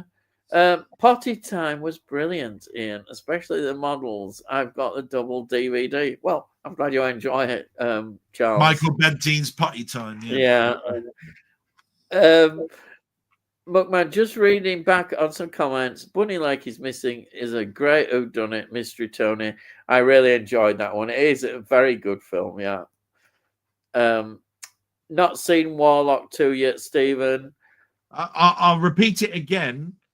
Warlock is brilliant. Warlock 2 is worse but not bad. It's a fun, and the third one it just gets worse and worse and worse. Yeah. You get to the third one, I think it was direct to video by that point. Yeah. Like, yeah, Jamie. That doesn't necessarily mean it shuts you off. I'm just saying that's what it was. Tony says, Jamie, yes, I couldn't remember who the kidnapper was, or even if there was one, or just a figment of the mother's imagination. It keeps you wondering, that film does. It's really good. It's great when you visit a film and can't remember what happens. It's as close to watching it for the first time. Totally agree there. Yeah, that's right. I was watching it. I was watching it in bed literally about 2 months ago, right? And it's what made me go out and buy the Blu-ray. Yeah. I was watching it and I was going, I know what's going to happen next. And no word of a lie. It was coming into my head. It was just coming back. He was salting the whip. He was going, What are you doing? Salting the whip. And I was going, bloody hell, I know the script. Yeah, oh dear. You know what I mean? Yeah, and you haven't got it in your collection. Oh. And I didn't, and I was going, why haven't I got this? Yeah. And, and I didn't mind spending a little bit extra of going abroad and getting that, as a free piece sort of like Blu-ray set. Yeah. Brilliant. Jamie says, ranting with Delboy the movie would get a box office takings of 14 people. That's been a bit generous, maybe. Yeah, I was going to say there's 13. There's 13 in the room now. Does that mean all you sods would watch it? Thanks. Delboy, what platform can you play the Amazon Prime games? Are they phone-based or on PC? Yeah, I probably didn't explain it very well. Amazon Prime, they give you games for free, on their platform. So if you're a Prime owner, you could type in Prime Gaming, and when you go there and you sign in, it actually gives you codes to other sites to get free games. That's good. So some of them will be for phone, some of them will be for a Steam account, some of them will be for Good Old Games, some of them will be for Epic Games, some of them will be for your PS5 or your Microsoft One, for your console. They're all there's about 30 every month. 30 different games. There would be DLC for Fortnite, all sorts, right? All I was saying was not a lot of people realize that with a Prime account you can get wine and you can get music and all sorts of stuff. Yeah, you can get music as well. Yeah. Because I don't think it's really advertised that much, that when you do pay for this monthly subscription, you get all this other stuff. Right? Yeah. And they don't list it very well on the your account page either. Yeah. Right. So I was just letting So the simple answer to you, Jamie, is if you go there, you'll see all the codes, and it'll tell you when you click on. There's a button that says redeem. When you click redeem, it will tell you need to have a Steam account for this. Go to Steam, because all the accounts that you sign up for, they're all free. They don't cost you anything. It's just that when you do sign in, then you'll have a game that you can install. You know what I mean? So that's how it works. Well, that's good. Simo says, Muckman movies. There is something. Also, any thoughts on these retro game sticks that you can plug into your TV? I'm tempted to buy one, but mixed reviews are putting me off. Yeah, I wouldn't buy one. The reason I wouldn't buy one is because they're very underpowered. They obviously have a chip in there that makes it so that you can run them, but they've got no cooling. If they're a gaming stick that you plug into your TV, then there's no fan, no ventilation. Those chips get hot. So eventually they're just going to burn out. I would literally buy yourself a little one of these little dedicated little console type things. They're probably better for you. Ones that come with the controller inbuilt in, or whatever. But if you ever want me to recommend a little handheld or recommend a game console that can play 60,000 games, then just contact me, Jamie. But that's the other difficulty. I'm just going to mention this just quickly, Ian. I'm not going to spend. It's all right, carry on. Yeah. Muckman Movies asked me to do a game in my next series. Friends that do stuff. Yeah. But the problem I've got is that I can't get in contact with him to say, "Can you suggest a game, please? I'm going to do it tomorrow, right? Or I'm going to do it next week, right?" Because I've got no email address. He's not a member of Discord. He's not a friend on Facebook. I don't know his address to send anything to him if I had a duplicate DVD or anything like that. So as much as I'd love to incorporate him and say, "Do you know what? My mate Muckman's asked me to play this game on my Mister," I can't ask him. I'd have to go through you. That would have to then go through you to ask him, who would then tell you to go to me to actually come back, or wait every Wednesday. Could he, on this channel. What if he joins your I don't understand much about Discord, but if he joined your Discord, he'd be able to get in contact with you. Yeah, of course, because it's a chat. I don't know. Yeah, well, it's just he could try that maybe. Yeah. Can you put your Discord card, whatever account thing is? It's actually remember, it's permanently in my description. Is it? Well, if it is, go and have a look at his description and have a look at that. Maybe doing it. I will see if I can quickly put it here, just in case. But I've got 7 people that I've asked friends. I'd love to be able to add more. Instead of keep going back to the same 7 you can people. Communicate with you, can't you? You can through Discord. Yeah. Even though I don't understand it much, but yeah, you can do that. We know why that is. Yeah, I'm a bit thick. Yeah, I wouldn't say that. Why would I say that? That's not very nice. I'd never say that about my friend. I am sometimes. There you are. I've put it in the chat. Okay. So there's you probably know what you're doing. Just get into that, and you might be able to contact him. Discord has no agenda on what to do with your data in regards to your personal profile that you kept, because a lot of people have disappeared from Facebook because they're saying, "I'm not having anybody secretly monitor me," and all this sort of stuff, through cameras and Alexa and all of this sort of stuff. So I totally get it.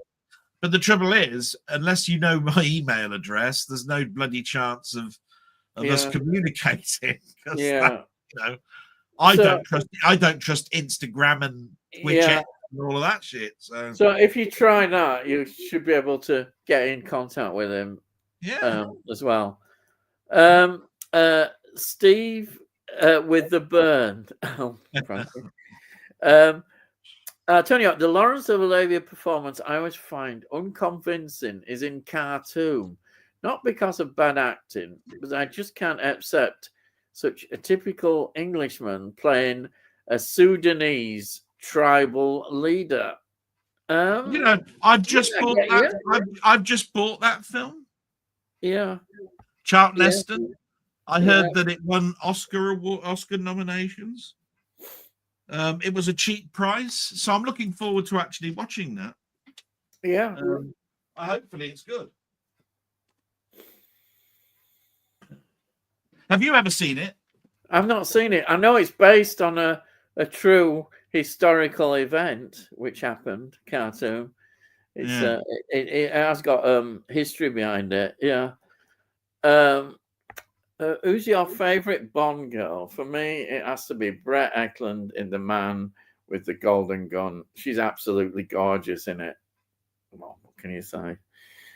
Oh, that's hard. But I mean, I know that I really, really, really like Jane Seymour for a long time. Ooh, Eva Green. I like Eva. Eva Green. Is that her name? Mm. Do you know? You know, I'm talking about Eva No, Green. Eva Green. Who's she? Which one? She's the one who. She's the one who was in 300, and she's the one who was in um Penny Dreadful, and Oh, oh, she's oh Christ. Well, obviously she was in a James Bond film because yeah, she was in Casino Royale with Craig. yeah. You know.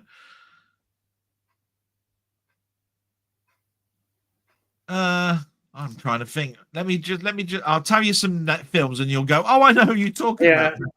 I Hang know on. mine, but mine are obvious ones that I'd pick. Pretty There we are. obvious. She was in Penny Dreadful. Yeah, Camelot. She was in.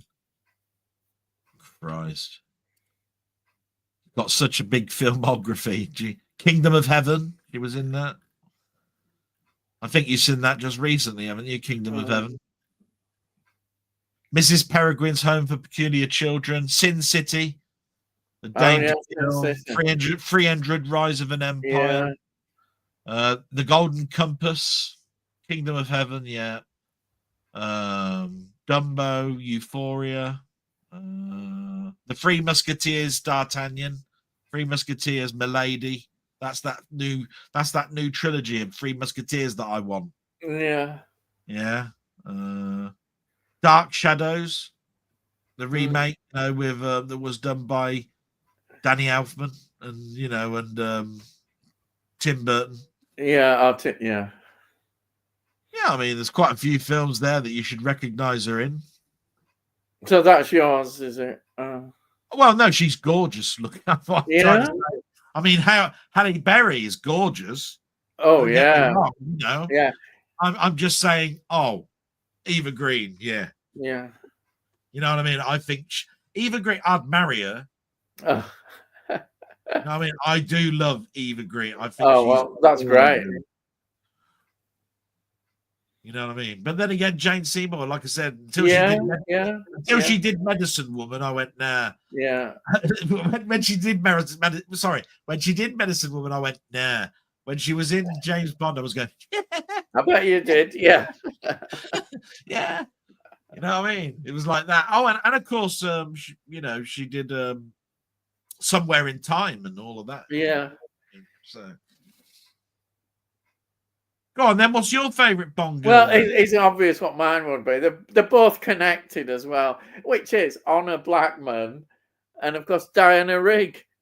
Both Bond girls, both fantastic. Love them all. I might go with Diana Rigg. I don't think Honor Blackman would really. I do. I think she's really good, and it's so funny how she can keep a straight face called Pussy Galore. Isn't it funny that Diana Rigg in the Bond film, on Her Majesty's Secret Service, she reminds me of a strict school teacher. But in the Avengers, she's dressed up in a leather catsuit. Yes, She looks like she could whip me to death any night she bloody well wants, and she could rub me in baby oil and everything else. I don't give a shit. In the Bond film, she's a bit of a spoiled rich. Well, yeah, she's sort of like a rich. But I still like her. I can forgive. Well, yeah, but how can you not? Because as blokes, we know what we like, right? Yeah. And the first time you sort of like see her in that film, she's bending over to put some bet on or something, and you can see basically her cleavage, can't you? I mean, and then she's wearing a white dress that you're thinking she's got no pants on. She's commando. There's absolutely no way that thing is so tight that she's got knickers on, right? And even my mum was saying, "Dirty bitch, she ain't got no bra and no knickers on." My mum said that because she knows what the dress was like in the 60s, and if you wore something as tight as that, you knew. Yeah, you knew. My mum knew. My mum got into trouble by her own stepmom and stepdad. Oh, right. for wearing a mini skirt. Oh, yeah. Because she was back in the day. My mum was Yeah. early 60s, Oh, right? yeah. So she's you are not going out like that, Yeah. Yeah. right? Was Oh, a yeah. standard argument that my mum would have. It caused a lot of controversy at the time, miniskirts. It's hard to believe, but yeah, they were. So when you're seeing a film from it's a 1970 release, but it's a 1969 film on Yeah, Her it Majesty's is. Yeah. Secret Service, right? You know full well what the material was like back in the Yeah. day. And so of course my mum's there. She's instantly, when she's watching that, she's going, dirty cow. Yeah. She's got no knickers on. I can tell you that now. And I said, Mum, you can't talk to me like that. I'm just letting you know. You meet someone like that, there's the devil in her. There's the devil in her. That sounds good. You're going, oh, really? Oh, that sounds good. I said, why didn't you go to the pub with me about 20 years ago? I could have done with you. Points. My mum and me, we have little jokes like that all the time. Yeah. Let's see. And we've got Muckman saying, stop moaning, Del. Your live chat went for 5.5 hours. Oh, crikey. I don't know what I was moaning about. My favourite Bond girl is Jane Seymour Solitaire in Live and Let Die. I think it will be for a lot. Yeah. Well, it's just that it's Roger Moore's first. What was it? 1972. Yeah, 71, 72. It is. Yeah. And the fact that she actually publicly states, I'm a virgin, instantly makes you go, oh, looking like that, a virgin. I'll do you. I'm pretty sure all the blokes go, you wouldn't be a virgin round my house. Round here, look. You know what I mean? Actually, I think Live and Let Die is a really good film. I really like that. As a Roger Moore film, it's a brilliant one. Absolutely brilliant. What you've got to think about is that it's a street level film, and where the end of the Sean Connery period was, it was all about big, massive submarines or bloody space stations in space and all of this sort of stuff. I think also after how bad Diamonds Are Forever was, they really had to make sure they did a really good film, and they did. They knew exactly. They do say that the only reason for Diamonds Are Forever, the reason to watch it is I'm a Sean Connery fan, but really, is the title tune. Yeah, that's the only good thing you can say. Shirley Bassey, that's the only thing that you can watch that for. Though, to be honest, if it's Daniel Craig, I don't like Daniel Craig films at all. It's almost as bad as them. No, it probably is as bad as them. But that's my personal opinion, and a lot of people do. Anyway, Jamie's just said we're both wrong. Live and Let Die's 1973. Is it? That's a bit later than we thought, isn't it? You see, James Bond films used to be like nearly every 2 years. I always thought. So when you're talking about a 70 release, I thought it'd be about 72. Yeah. But the trouble is that it was caught in a lot of problems, wasn't it, when it came to On Her Majesty's Secret Service and Live and Let Die coming out, the first Roger Moore film? Wasn't there a problem with contracts, with getting Lazenby out of his contract for the next film, and then getting Roger Moore in? Yeah, there was a gap there. Yeah. So that would probably explain it. Yeah. I mean, my law on Bond and how Bond was made as a series of films is not that great. No. I just know Broccoli and Connery didn't get on very well. He couldn't wait to get out of it. Yeah. He was calling him a fat bastard. Yeah. Towards the end. Yeah. Just a question, Tony. Do you think we'll get another Bond film? It says at the end of To Die Another, it actually says Bond will return. It does, yeah. But the trouble is, this is how I look at it. We've run out of Fleming films. Fleming books. Yeah. So at the end of the day, it's quite easy to write probably another Bond film and explain it all away, or do a prelude or whatever it is. But my point of view of it is that Ian Fleming is the heart of what Bond is. If you might as well just not do a film with the word Bond in it. Yeah. I mean, and how many spy films are there out there anyway? So if it hasn't got Fleming in it, and it's not a short story that they suddenly find from somewhere or whatever it is, I think it ought to die where the Fleming books end. Because in a way, after that last film, it has ended, hasn't it? You see, you know that he's got a daughter, and that's where I'm going. You could do Jane Bond, and this is where it's years later and all that sort of stuff. And it even says in the last film, when you retired from being a 00 agent, did you think that they'd retire your number? Which is what they do in football. They retire your number. Right? That's true. Do you think that you were so good that there was no other 007 that would take your role when you went?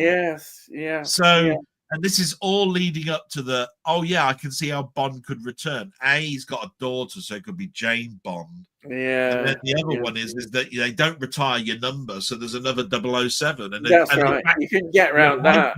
There, he only found out because he was doing a thing for Felix, wasn't he? He was doing a thing for Felix. I'll tell you what I'd like if they did a retro Bond and took him back to 1960s or something like that. There was you do know there was a cartoon called James Bond Jr. Yeah, I've heard of it. I've not seen it, but I've heard it. Yeah, I mean, Christ, you can go wherever you want. The thing that annoys me is when you put Ian Fleming's name to it, or you refer to it as the 29th film in the James Bond, whatever it is, right? Because those films, as far as I'm concerned, were all Ian Fleming related. Yeah. I think the only problem of doing a retro Bond is people start thinking of the Michael Myers films. And Austin Powers, where it becomes a parody, and we don't want a parody. We had it once in that original Casino Royale, and that's pretty bad film, isn't it? A very bad film. Somebody's just explained that Lazenby wanted out of his contract, so I was right. Yeah.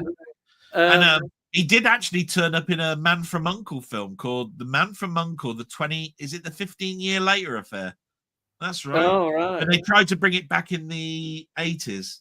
Yeah. And it had Jeffrey Lewis in it. Oh, yeah. They brought that's right.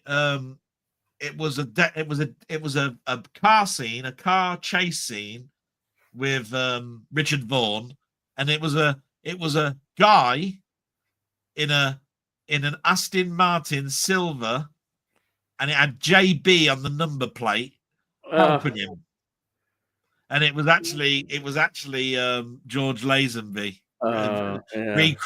reprising his role as James Bond in a Man from U.N.C.L.E. film. That made me laugh. That was definite. That was. We talked about Bond enough, do you think? Yeah, we probably have. We could do loads on Bond. It's sort of thing that you would. You'll have to do a themed night. Maybe on my side, we'll do. I was going to say, you could do one with Denny. I don't know if Denny's into James. You're going to be invited now that you've been incorporated into the grumpy old men persona. You did if I don't know, we haven't chatted. If you did enjoy yourself, of course. But a James Bond theme would be ideal. Anyhow, Jamie says here, what to say? Ian, what did you do for a living before you retired? I don't think I've ever heard you say, I know what you do, Del, before you start ranting. I did care for my wife quite a few years, but before that, I was it's a bit obvious. I have mentioned it before, a librarian. I love books. I was involved in doing all sorts of book things and working and researching, the sort of thing that I enjoyed. Did you read any of them? Actually, I did used to read a lot of books, but you couldn't tell. You couldn't tell. I was going to say I was a specialist in a medical librarian, so the books are not really very. Well, there might be for some people surgery books, looking at people being cut up and what have you, but I think that's what it is. I think you've said enough about what type of books you read. Yeah, but yeah, old men, some of them probably were very looking at... very gory books. Mukbang movies. He was Father Christmas. Yeah, well, yeah, of course it was. Yeah, everybody knows that. But shh, don't Shh. Yeah. He's the fish fingers man. Tell you what, it says Madeline Smith, smaller part in Live and Let Die, or maybe not small. Oh God, that's Yeah, she was in it. Yeah, she was Madeline Smith. Yeah, yeah, I like that. Yeah, she pops up, or rather, did pop up a lot. But yeah, Frank Jansen as Bond girl villain Xena Onentop in GoldenEye. Oh, on a top, yeah, on a top. Oh God. Oh dear. That's some well, of the you know how these names go, don't you? I mean, what was all right then? What was Honor Blackman's name then in a Bond film? Go on. Pussy Galore. Yeah, well there you are. You know it's Honor. Yeah. You know it's Honor Top then, don't you? Yeah, I know. I should know. But yeah, I forgot about Ali Berry. Yeah, Ali Berry. I said Ali Berry. Love Ali Berry. You can't beat a bit of Ali Berry. Yeah. And Jill St. John was the best thing about Diamonds Are Forever. Yeah, it's not saying much, is it? Really? Yeah. I mean, yeah, she was okay, weren't she, Jill? Yeah, the film is just a bad mistake. Dowling, oh no, please, Dowling suspenders and a bra, please. That's too much. I love the jacket. I'm okay. I sleep all night and I work all day. She is good. I like Ali Berry. Totally agree, Steve. But I do like Diana Riggle. Oh, what was that? What was that film she was in where she showed off her top? Didn't she? She was with he was a sort of like a hacker or something, and John Travolta, where he was a sort of swordfish. Swordfish, yeah. Swordfish. No, that's really going back a bit, isn't it? It's an early film. 2001, around there. Yeah. That was probably the most paused scene was seeing Ali Berry on a deck chair with her top off. Si, you can't beat a good old corned beef and baked beans toasty food of the gods. I like corned beef. I love corned beef, but I don't. I think on its own, maybe you're right. Corned beef and baked beans. But not in a toaster. Yeah. Beans on toast is one of those wartime ration things that I'm like, do they know the war is over? Oh, yeah. No, it's not a lard butty. I mean, for God's sake. Beans on toast is lovely. I like lard. I used to like lard. I also like Bambi and Thumper in Diamonds Are Forever. Oh yeah. I think that was the name. That was the name of the characters in Diamonds Are Forever. Yeah. Good taste, Stephen. Conrad of Soros. Like Americans drinking coffee. That started in order to avoid the tea tax during the colonial times. Like, attention, fellow Americans, you can go back to drinking tea now. It's the better hot drink. Oh, well, great tea advocate there. Now, I can't get that vision of Dalians, especially that rap. Oh, dear, Steve. I know. You just have to wipe your memory, really. You all hate me. I might as well not be here. Ian, what is it about Potty Time you disliked? I'm just curious, as I loved it when I was fascinated by it. I think it's those things, the model things. They're almost maybe not quite as bad as the Diddy Men. They just have this nightmare, weirdness. The thing is though, the more you mention it, the more I don't understand how you liked Thunderbirds or Captain Scarlet or Joe. It's easy. No, because they're all puppets. They are, but they don't look weird. They They don't don't look. look weird. They're not weird puppets. They're like Punch and Judy. Is it because you had No, a they're fan of? not. They're Did you have, weird. did Oh Punch and no, did Punch and no, Judy come and attack you or no. something at a seaside resort? Or something? I don't like. Yeah, I just can't. They're weird for me. Punch and Judy. Did you not like the film Magic with Anthony Hopkins? Yeah, actually, I did. Magic's a good film, yeah, but I can see why people can get scary with it. It's a very good film. To be quite honest, Magic is one of my favourite films. Yeah, but I mention it because it's a mannequin. That's all. Yeah, I didn't really. I don't like clown films, but then of course it's a very scary clown film, isn't it? Yeah, it is. Really is. Part 1 and 2. Yeah. And remake. I like Tim Curry as well, of course, as the TV miniseries. Will you get past this bit that talks about trying to erase my memory of Del? Because I'll tell you now, if you want me to erase me from this stream, you can keep. Yeah, and wearing Doc Martin boots. Oh dear, yeah. I can't cope anymore. Tony says you're all really bastards. You're all just. This is supposed to be. Hang on. This is supposed to be a new start, a new year where people love me, not hate me. Right? Where is all this hatred coming from? Give it up.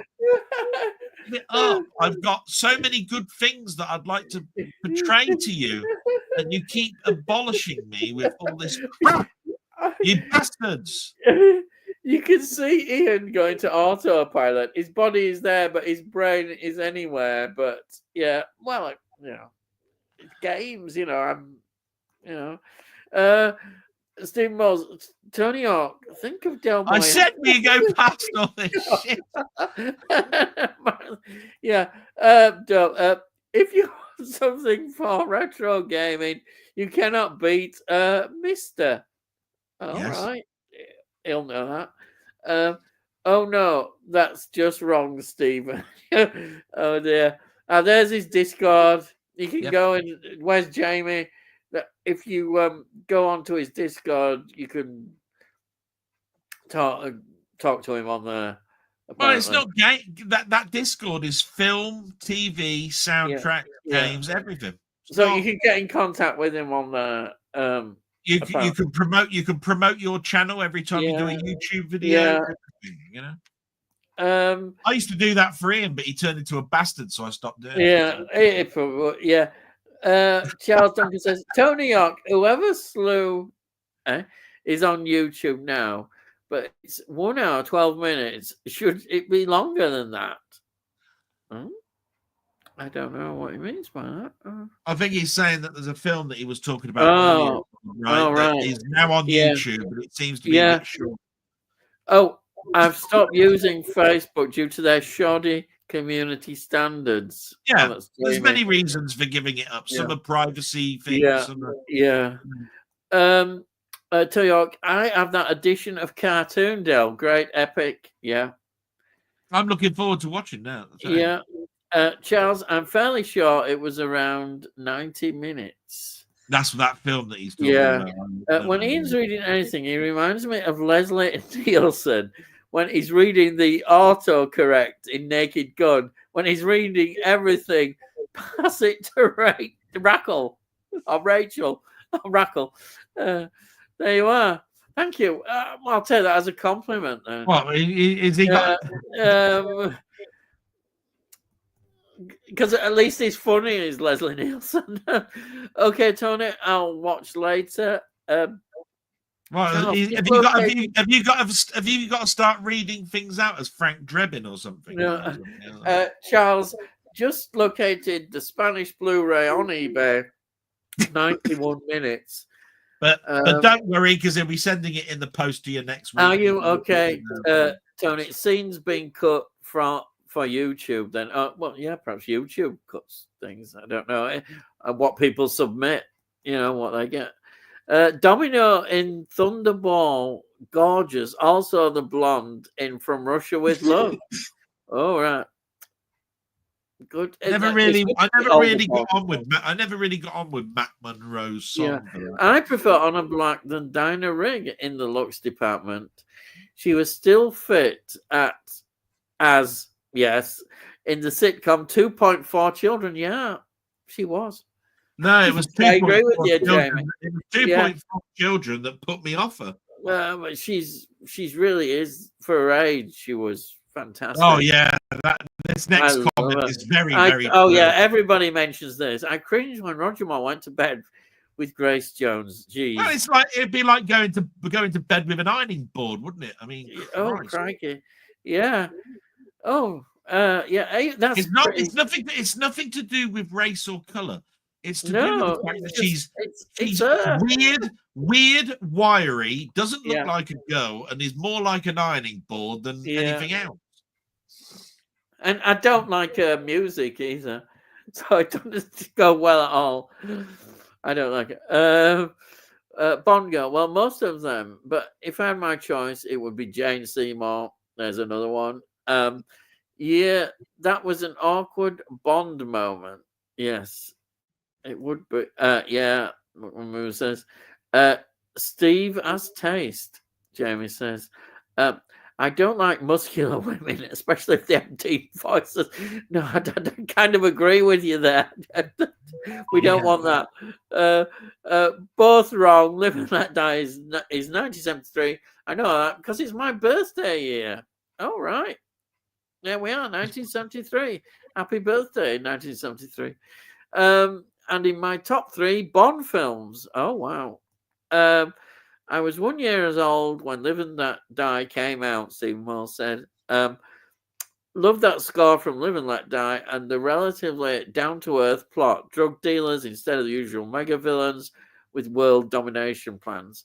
And a bit of blaxploitation as well. I like that in Live and Let Die. I do like the fact that Live and Let Die, I think it was Paul McCartney that said, I really have to dedicate a lot of that to my wife. And I thought that was a really nice thing to do because she'd only just incorporated her into Wings and she wasn't was she? But of course, so close to her being into Wings, and she's instantly Paul McCartney is saying, hey, you know what? The chord riffs and all that sort of stuff. Yeah. My wife's guilty of that. Yeah. I'll tell you what, the chord progression in Live and Let Die is gorgeous in that. She was another one who got a lot of stick, Linda McCartney, in a way, just for being his wife, which is not as a, But they all did, didn't they? Even with Lennon, it was, Yoko Ono with it. I mean, I'm not a fan of Linda McCartney's sausages. I mean, I didn't, but I mean, that doesn't mean I don't like her. You know what I mean? No. What? It just sounded a great phrase.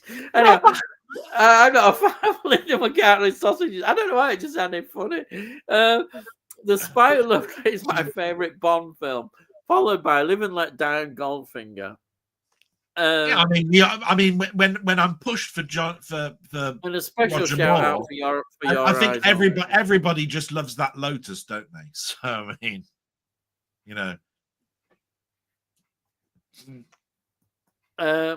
Lazenby wanted out of his contract. He got caught up in the hippie movement and LSD and didn't jive with a government gun toter like James Bond. He's still quite a weird guy, by all accounts. Oh, right. Has he passed away? Have I got that wrong? Did he pass away? I didn't know whether he was or not when I read that. I think last year. I'm sure he did. I may be wrong on that. Well, all you got to do, I'll tell you what, one of the biggest things that happens in 2025, the first day, is everybody puts out a video saying, here's my top 10 films of 2024. And the other thing is, who did we lose in 2024? Yeah. If he is, and the other thing is, everybody takes bets on who's the first celebrity to die in 2025. Those are the things that happen on New Year's Day. It's funny because I was thinking this morning when I got up, I thought, oh, what's really big famous person are we going to lose? Or who is really old that is still alive? And do you know what I thought of? who I know is still alive and very old, is Dick Van Dyke. Yeah. I think he's about 100, isn't he? Something like that. Yeah, He's he is really close to old. that. Yeah. Then we've got definitely Roger Moore is my favourite in the part. Really enjoy his more light-hearted portrayal of the character. Yeah, I think that did appeal to a lot of people. It didn't take him long to lose the Saint and become a Bond. That's all Well, I've people got loved him in The Saint. It seemed like a natural progression that he would become Bond, I think. Sai says Quentin Tarantino wanted to do Casino Royale, but set in the late 50s or early 60s. But the Broccoli family said no, it was just before Daniel Craig was cast as Bond. Now, that would have been interesting. The Broccoli family have fought tooth and nail to try and keep that license. And I tell you what, it's been bloody difficult for them to do so. I'm not surprised. Yeah. But, you know. Yeah. Did anyone see the Professional series with Edward Woodward as the boss? It was awful. Edward Woodward, I remember him as the Equalizer. I don't know about the Professionals. I do. I remember the Equalizer. The Professionals, I thought, was that with Gordon Jackson. Gordon Jackson, yeah. Yeah. Odie and Doyle in that. That's right, yeah. Tony says, never seen that version of the Professionals. The original would be hard to beat. Oh, yeah, that's one that what we were thinking, Gordon Jackson. Wasn't Gordon Jackson the boss of Brody and Royal in the Professionals? Yeah. Cyrus, yes. Favorite book then, Ian and Del? I'll be very, very quick. Hitchhiker's Guide to the Galaxy. What's yours? Because I must admit, it's getting close to. It's gone 12. Camille Voltaire. Wow, that's high. Yeah, I think it's an easy read, a brilliant book. That's very highbrow. Yeah, well, I suppose that's because you got no hair above your eyebrows. That's probably why that one is. You can pick it up and read it in an afternoon or less. Yeah. Or sit down. I thought you were going to say something like Kez or something. You know. No, well, I could have done, but I thought I've been looking at it and thinking I might read it again. Yes. Bit of a change from Hudson the butler in Upstairs and Downstairs. Yeah, definitely. Swordfish, we mentioned that, didn't we, with Ali Berry? She's also got out in Monsters Ball. Yeah. Look, I'm not keeping track. I mean, I might write that one down and look at it now. Actually, I've got something covered, a tin of corned beef. I keep thinking about having it. You can't beat a bit of corned beef. Del's book, The Art of Ranting 101, and Ian's my favorite films to talk about, the 5,000-page edition. Yes, thank you. Look, Billy Bob Thornton. He's an interesting actor, but I won't go into that. Yeah. Tony Hawk, a good old corned beef butty. Yeah. I like corned beef butty with brown sauce. Yeah, brown or red. I don't mind. It's weird. I don't like. I was going to say that it's weird though because I don't like red sauce. Yeah, I think both of them. Corned beef fits with both. My mum likes Branston pickle with corned. Oh, I love them as well. Oh, does she? Well, I'm a massive fan of Branston pickle. Absolutely love Branston pickle. She doesn't like piccalilli. No, I don't. Horrible stuff. Yeah, that's that yellow stuff that looks like sick. Disgusting. Looks like sick and smells like it. Yeah. Jamie says here, I might have to try that corned beef and bean toasty thing. Sounds good. The trouble with that, I'll tell you what the biggest problem is, because I used to eat that as well, was the corned beef goes warm. If you don't do it quickly, it goes warm. And I don't like corned beef hash either. Here we are. Are there any films that you think will get a special anniversary edition release this year? For me, Seven and Fright Night need to get the special treatment. Seven is getting a release this year. Yeah. It's the amount of time, the amount of media lines talking about when 7 was going to come out. It was going to come out in a secret in a box edition. Then it's only going to become a steelbook edition, and apparently 7 is being supervised transfer by the director David Fincher. So it must be a special edition. I don't know if it's an anniversary edition though. Fright Night definitely needs, but 7, I think that's well documented, Ian.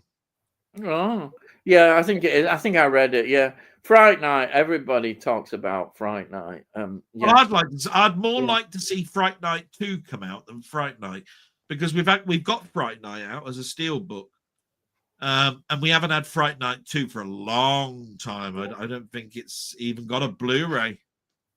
Oh, so I'd like Fright Night 2. Yeah. Right. Wouldn't it be lovely to just go to a studio and say, "Can I have a 4K of this film, please?" And they just went out the back and got it for you. Yeah. I've seen a special release of 7 listed on Amazon, but with no film's release date. No firm release date. Yeah, firm release date. The last firm release date came from the studio itself that said it would be early January, but it keeps being changed. Yeah. And I'll tell you what, if they keep doing it, they'll piss everybody off because they've already get away. This is interesting. It says here, Sai says, Tony, 7 is getting a special IMAX release in cinemas soon. Yeah, because the whole thing's has been gone back to the negative. So it wouldn't surprise me that there'd be an IMAX release. 40th anniversary of Life Force. Oh, is it? Oh, and any version of Life Force. Fantastic. I've got that film Blu-ray. I've got it Blu-ray and I've got it 4K. So and both are from Arrow, I think. Yeah. Yeah. Is it Arrow? Well, I think they've just released it, haven't they, fairly recently, Life Force on Arrow. Yeah. I got the American 4K one, and then there's this Life Force one on Arrow. I've got that. Life Force, I love it. It's one of my favorite films. There's a special 4K listed with cards, booklet, etc., but release is dated December 2025. Yeah, but I'll tell you why that is. I think you'll find that the release date was December 2024, and somebody's just gone and put a 5 in. Yeah. That's all that they've done, because it was going to be a December release, but the people that pre-ordered it got an email from the actual company themselves that basically said it was coming January. Yeah. But like I said, if that pisses people off that they keep changing the dates around, I'm telling you now, they really will. I mean, they've pissed me off because they've changed the whole structure of what the special edition is. It was going to come with a booklet and a load of cards, a poster. It was going to come in a box that says "Don't open," because it's like the scene with the head at the end. Yeah. And then all of a sudden, it's a standard steel book. You know what I mean? It's just ridiculous. Oh yes, Seymour says Tom Baker is looking ill. He looks all gone in the face. Very thin, as though he hasn't been eating. Yeah, I saw that video. Yeah, he did a Christmas message, but I've been saying that I've been saying he's been looking ill for the last 6 months. They showed pictures of him, just going around antiques and stuff. You know. And all that. It does. It's very sad. The Usual Suspects needs the special edition treatment. It will be 30 years old this year. I thought The Usual Suspects was coming out as a special edition this year. Oh, well, I thought it was. I might, like I said, I thought I saw on Blue. If you go to it says Blu-ray, Arrow released in Life Force in a 4K edition. Yeah, I think all I'm saying is I think Blu-ray.com told me about Usual Suspects. I'm not sure. Yeah. And then Charles Duncan says, lost DJ Johnny Walker last night. Yeah, I saw that. I remember him when I used to listen to Radio 1 in early 70s. And I know he's become big on Radio 2, but I never followed radio much. And apart from when I was a teenager. But I do remember him on Radio 1 quite a bit. and he had a very distinctive voice. And I know he's been very popular on radio too, very established on there. And I think he did a show, was it Sounds of the 70s, which sounds pretty good. Yeah. I don't know a great deal, but I did just see that an obituary, and I remembered him. Anything to say? Yeah. No, I don't really know. DJ Johnny Walker, I don't really know. No. Yeah, I do remember him on Radio 1. I love tomato sauce and Heinz salad cream. I love salad cream. I can put that on anything, really. I wouldn't put them together. No, I probably wouldn't put them together, but I can put salad cream on a lot of things. Yeah, I don't think mixing them up, the tomato and the salad cream would quite work for me. But, I could try it, I suppose. You never know. Kane Hodder was the stunt coordinator on 7. All right. And then we've got my movies. I'm desperate for an HD release of The Station Agent. Such a great indie film with an incredible performance by Peter Dinklage, who launched his career. Oh. Is he that little bloke? Yeah, didn't Peter Dinklage play Roger Moore's favourite actor, Herv, whatever, the bloke who did It's the Plane, Boss, It's the Plane. Oh, yeah. I think it was called An Evening with Herv something or other. It was the actor's name. Fantasy Island. Yeah, but the actor who played it, his name's Herv something or other. Oh, right. Peter Dinklage played him, and the film was called An Evening with or something. It was supposed to be a bloke going around in a sort of, what do they call it, limousine. Yeah. Interview with something or other. Yeah, I know Peter Dinklage's age, but I've never watched him because I've never seen Game of Thrones. That's all I know. But you've seen the film. You've seen the film Pixels, haven't you? No, I've not seen Pixels. No.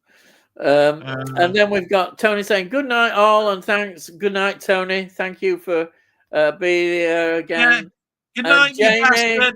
Good night, you bastard. Night, you bastard. Then, Bookman says Tyrone in Games of Thrones. So that's Tyrion. Good night. I'm off to dream about Alan Berry. Why not? Why not indeed? And night, guys. Thanks for hours of great movie chat. Thank you, Si, as always, for joining us. Charles Duncan. Time for bed, guys. Bye all, and Tony York. And then finally, we've got Danny saying, have a good one. Thank you, Danny, as always, for joining us. Can I just say something before we say goodbye to everybody? I never got a chance to say Happy New Year at the beginning of this stream. I never got the chance to actually say it. Ian did. I didn't. So can I just say Happy New Year to everybody, because you've been so nice and supportive to me until this stream where you've all been complete bastards and you basically hate me to death, which I now totally understand. But I still wish you a Happy New Year. Thank you very much. And do your normal farewell. Oh, are we doing the farewells now? Yeah, we'll do the farewell. Thank you, everybody, anyhow, that has joined us. And we'll look forward to being here again next week. And we'll be here. Yeah, if I'm invited, I don't know now. You'll have to put up with this for another blooming year, but we'll still be here. No, Happy New Year and salute, and please like this guy's work. He does so much good stuff. Is Ian? He's a bastard, but please like his work. He's worth everything. And all I've got to say is, I'll see thee again.